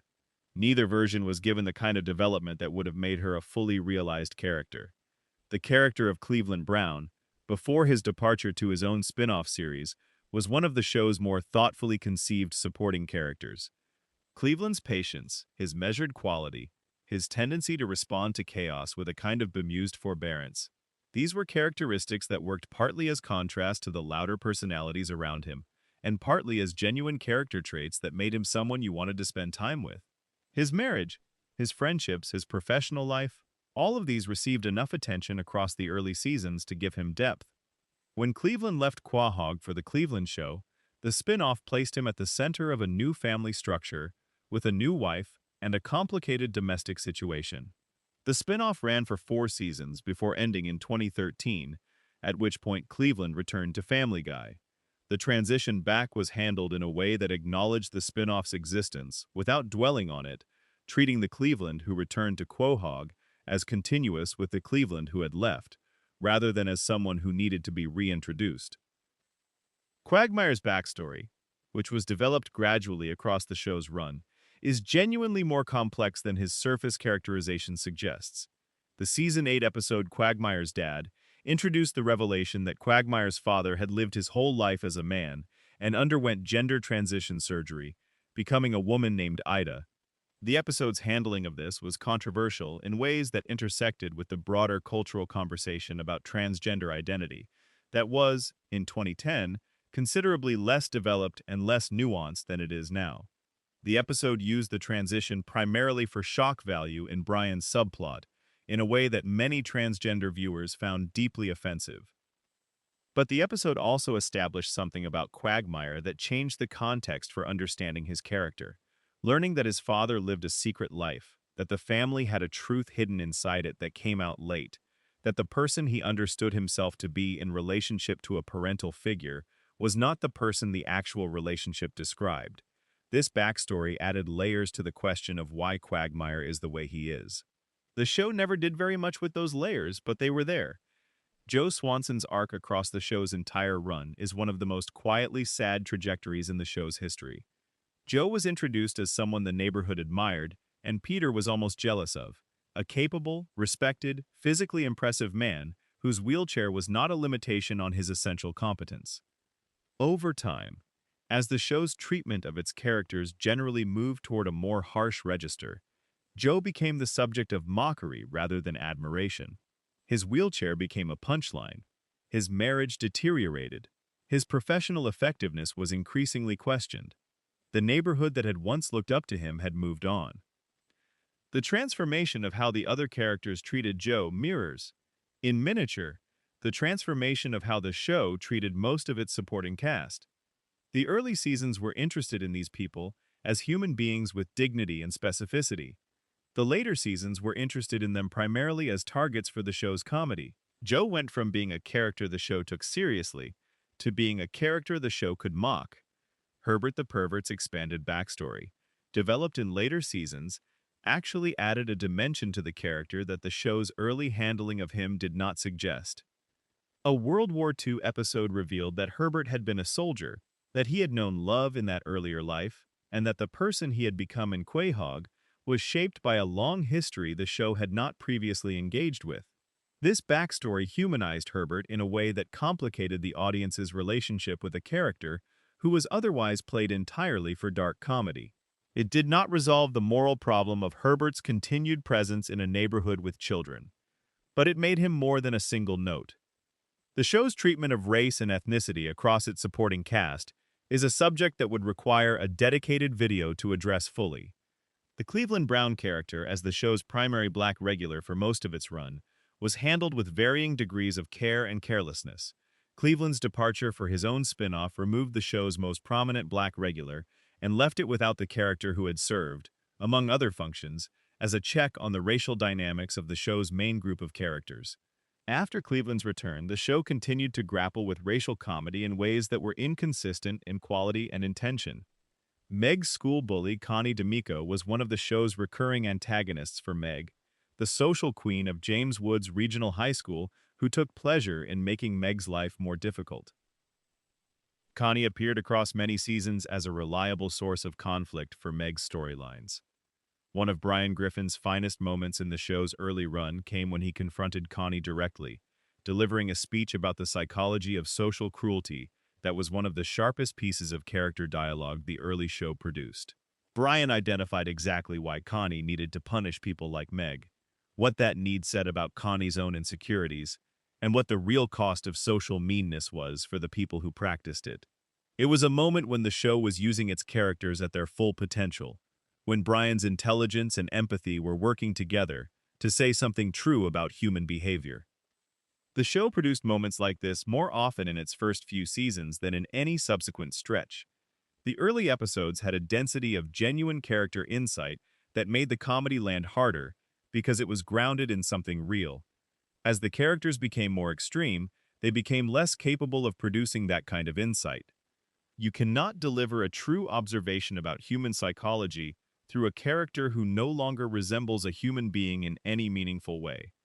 That is the real story that runs underneath all the controversies and the banned episodes and the mysteries and the fan theories. It is the story of a show that began with genuine interest in its characters and genuine ambition about what those characters could reveal, and slowly lost that interest and that ambition to the commercial pressures of a long run. The bands were episodes. The mysteries were gaps. The theories were ways of finding meaning in the ruins. But there were ruins worth finding meaning in, and the best of what Family Guy built has outlasted the worst of what it became. The Griffin family is still there, in their house on Spooner Street. That will have to be enough. One more thing before you sleep, the show that reflected its time. It would be a mistake to close this without spending a little more time on what Family Guy was, in the largest sense, what it meant for the specific cultural moment it was born into, and what it became as that moment shifted around it. Family Guy premiered in January 1999. The country was in a particular state. The economy was strong, the internet was young and optimistic. The traumas of the early 21st century, the attacks of September 2001, the wars that followed, the financial collapse of 2008, the political polarization that accelerated through the 2010s, had not yet happened. The cultural atmosphere of 1999 was one of relative peace, relative prosperity, and a kind of bored comfort that made irreverence feel safe. The show was born into that atmosphere. It was irreverent, because irreverence was affordable. It pushed boundaries, because the boundaries felt like something that could be pushed without consequences. The edginess of the early Family Guy existed in the context of a culture that could laugh at itself without wincing, and the show's particular flavor of satirical darkness was calibrated to that context. Then the world changed. The attacks of September 2001 happened when Family Guy was off the air, but the show that returned in 2005 was not returning to the same country it had left. The political climate had hardened. The jokes that had been simply provocative in 1999 were not simply provocative anymore. They were provocative against a backdrop of real violence, and real grief, and real political conflict that gave the show's irreverence a different weight. The Turban Cowboy episode, made in 2013, depicted a Muslim man as a terrorist. In 1999, this might have read as crude but familiar, a cartoon exaggeration of a type that existed in popular culture. In 2013, in the aftermath of a decade of military involvement in Muslim-majority countries, and the cultural suspicion that had accumulated around Muslim Americans since the September 11th attacks, the same joke sat differently. The show was operating in a context that its original style was not designed to navigate. The episodes about abortion, about domestic violence, about race, all of these were also shaped by the specific cultural moments in which they appeared. Partial Terms of Endearment was made in 2010, when the political debate around abortion rights was in one configuration. The debates around those same rights look very different in 2024. The episode that was too controversial for Fox to broadcast in 2010 would be too controversial for Fox to broadcast in 2024, but for reasons that are also different from what they were in 2010. The controversy has intensified and expanded, rather than cooling over time. Family Guy was always a product of its moment. That is true of all shows, but it is especially true of a show that made so many jokes about current events, current celebrities, and current cultural debates. The show is now old enough that many of its topical references are no longer topical. They are historical artifacts, jokes that were clearly about something specific at the time they were made, but require explanation for younger viewers. The jokes that were sharp in 2005 about a specific news story from 2004 are not sharp anymore. They are just period pieces. What remains, across all the dated references and the changed cultural context and the years of declining quality, is the core of what Family Guy built in its best seasons. Characters with genuine emotional reality, a place with genuine texture, a specific vision of American working-class life that was funny and warm and occasionally generous about its subjects. That core is still findable. It requires some excavation depending on which seasons you are navigating, but it is there, the show that made 22 million people watch its premiere, and that made millions more seek out its reruns on Adult Swim and buy its early seasons on DVD, and that maintained an audience large enough to be renewed decade after decade. That show had something real in it, something people genuinely responded to. The controversies are part of the record. The banned episodes are part of the record. The mysteries and the unanswered questions and the fan theories and the international incidents are all part of the record. But the record includes the episodes that worked beautifully, the jokes that were exactly right, the moments when a cartoon family at 31 Spooner Street in fictional Rhode Island did something true about what it means to be a person living imperfectly in a world that does not reward perfection. Those moments are worth the long night it takes to find them. Sleep well. A note on the show's survival. Why Family Guy is still here. The question of why Family Guy is still being produced is one worth answering honestly, because the honest answer is not what most discussions of the show's legacy want to engage with. Family Guy survives because it is economical to make relative to live-action television, because it generates substantial syndication and streaming revenue from its enormous existing catalog, and because its brand name recognition still functions as a reliable asset for a network that can put it in a schedule slot and know roughly what it will deliver. None of these are creative reasons. They are business reasons. The show is not still being made because Seth MacFarlane has a burning creative vision he needs to express through the Griffin family. It is not being made because the writers have stories they desperately want to tell within this universe. It is being made because the economics support it and the contractual relationships that sustain it have not been allowed to lapse. This is not as depressing as it might sound. A great many beloved things survive for business reasons rather than artistic ones, and the fact that something survives for business reasons does not retroactively negate the artistic achievement of its best work. The Simpsons has been in a similar position for a long time, continuing past its creative peak because the economics of its syndication library are too significant to walk away from. This is just the reality of how entertainment works at the scale that these shows operate. What matters for the purposes of a long night spent with the show's history is that the material that exists is rich enough to spend time with regardless of what is currently being made. The banned episodes do not become more or less interesting based on what Family Guy Season 25 or 26 decides to do. The mysteries of the show's mythology do not become more or less fascinating because the show is still adding episodes. The theories and the analyses and the explorations of what the show was and what it meant are activities that exist independent of the show's ongoing production. Family Guy, at its best, was a significant piece of American popular culture. At its worst, it was an object lesson in what happens when commercial pressures outlast creative inspiration. Both things are true simultaneously. Both things are worth knowing. The house on Spooner Street is still there. The lights are still on. Whatever you make of what happened inside those walls across 25 years, the doors are open and the welcome is real. Come in. Stay as long as you need. The night is long and there is room enough.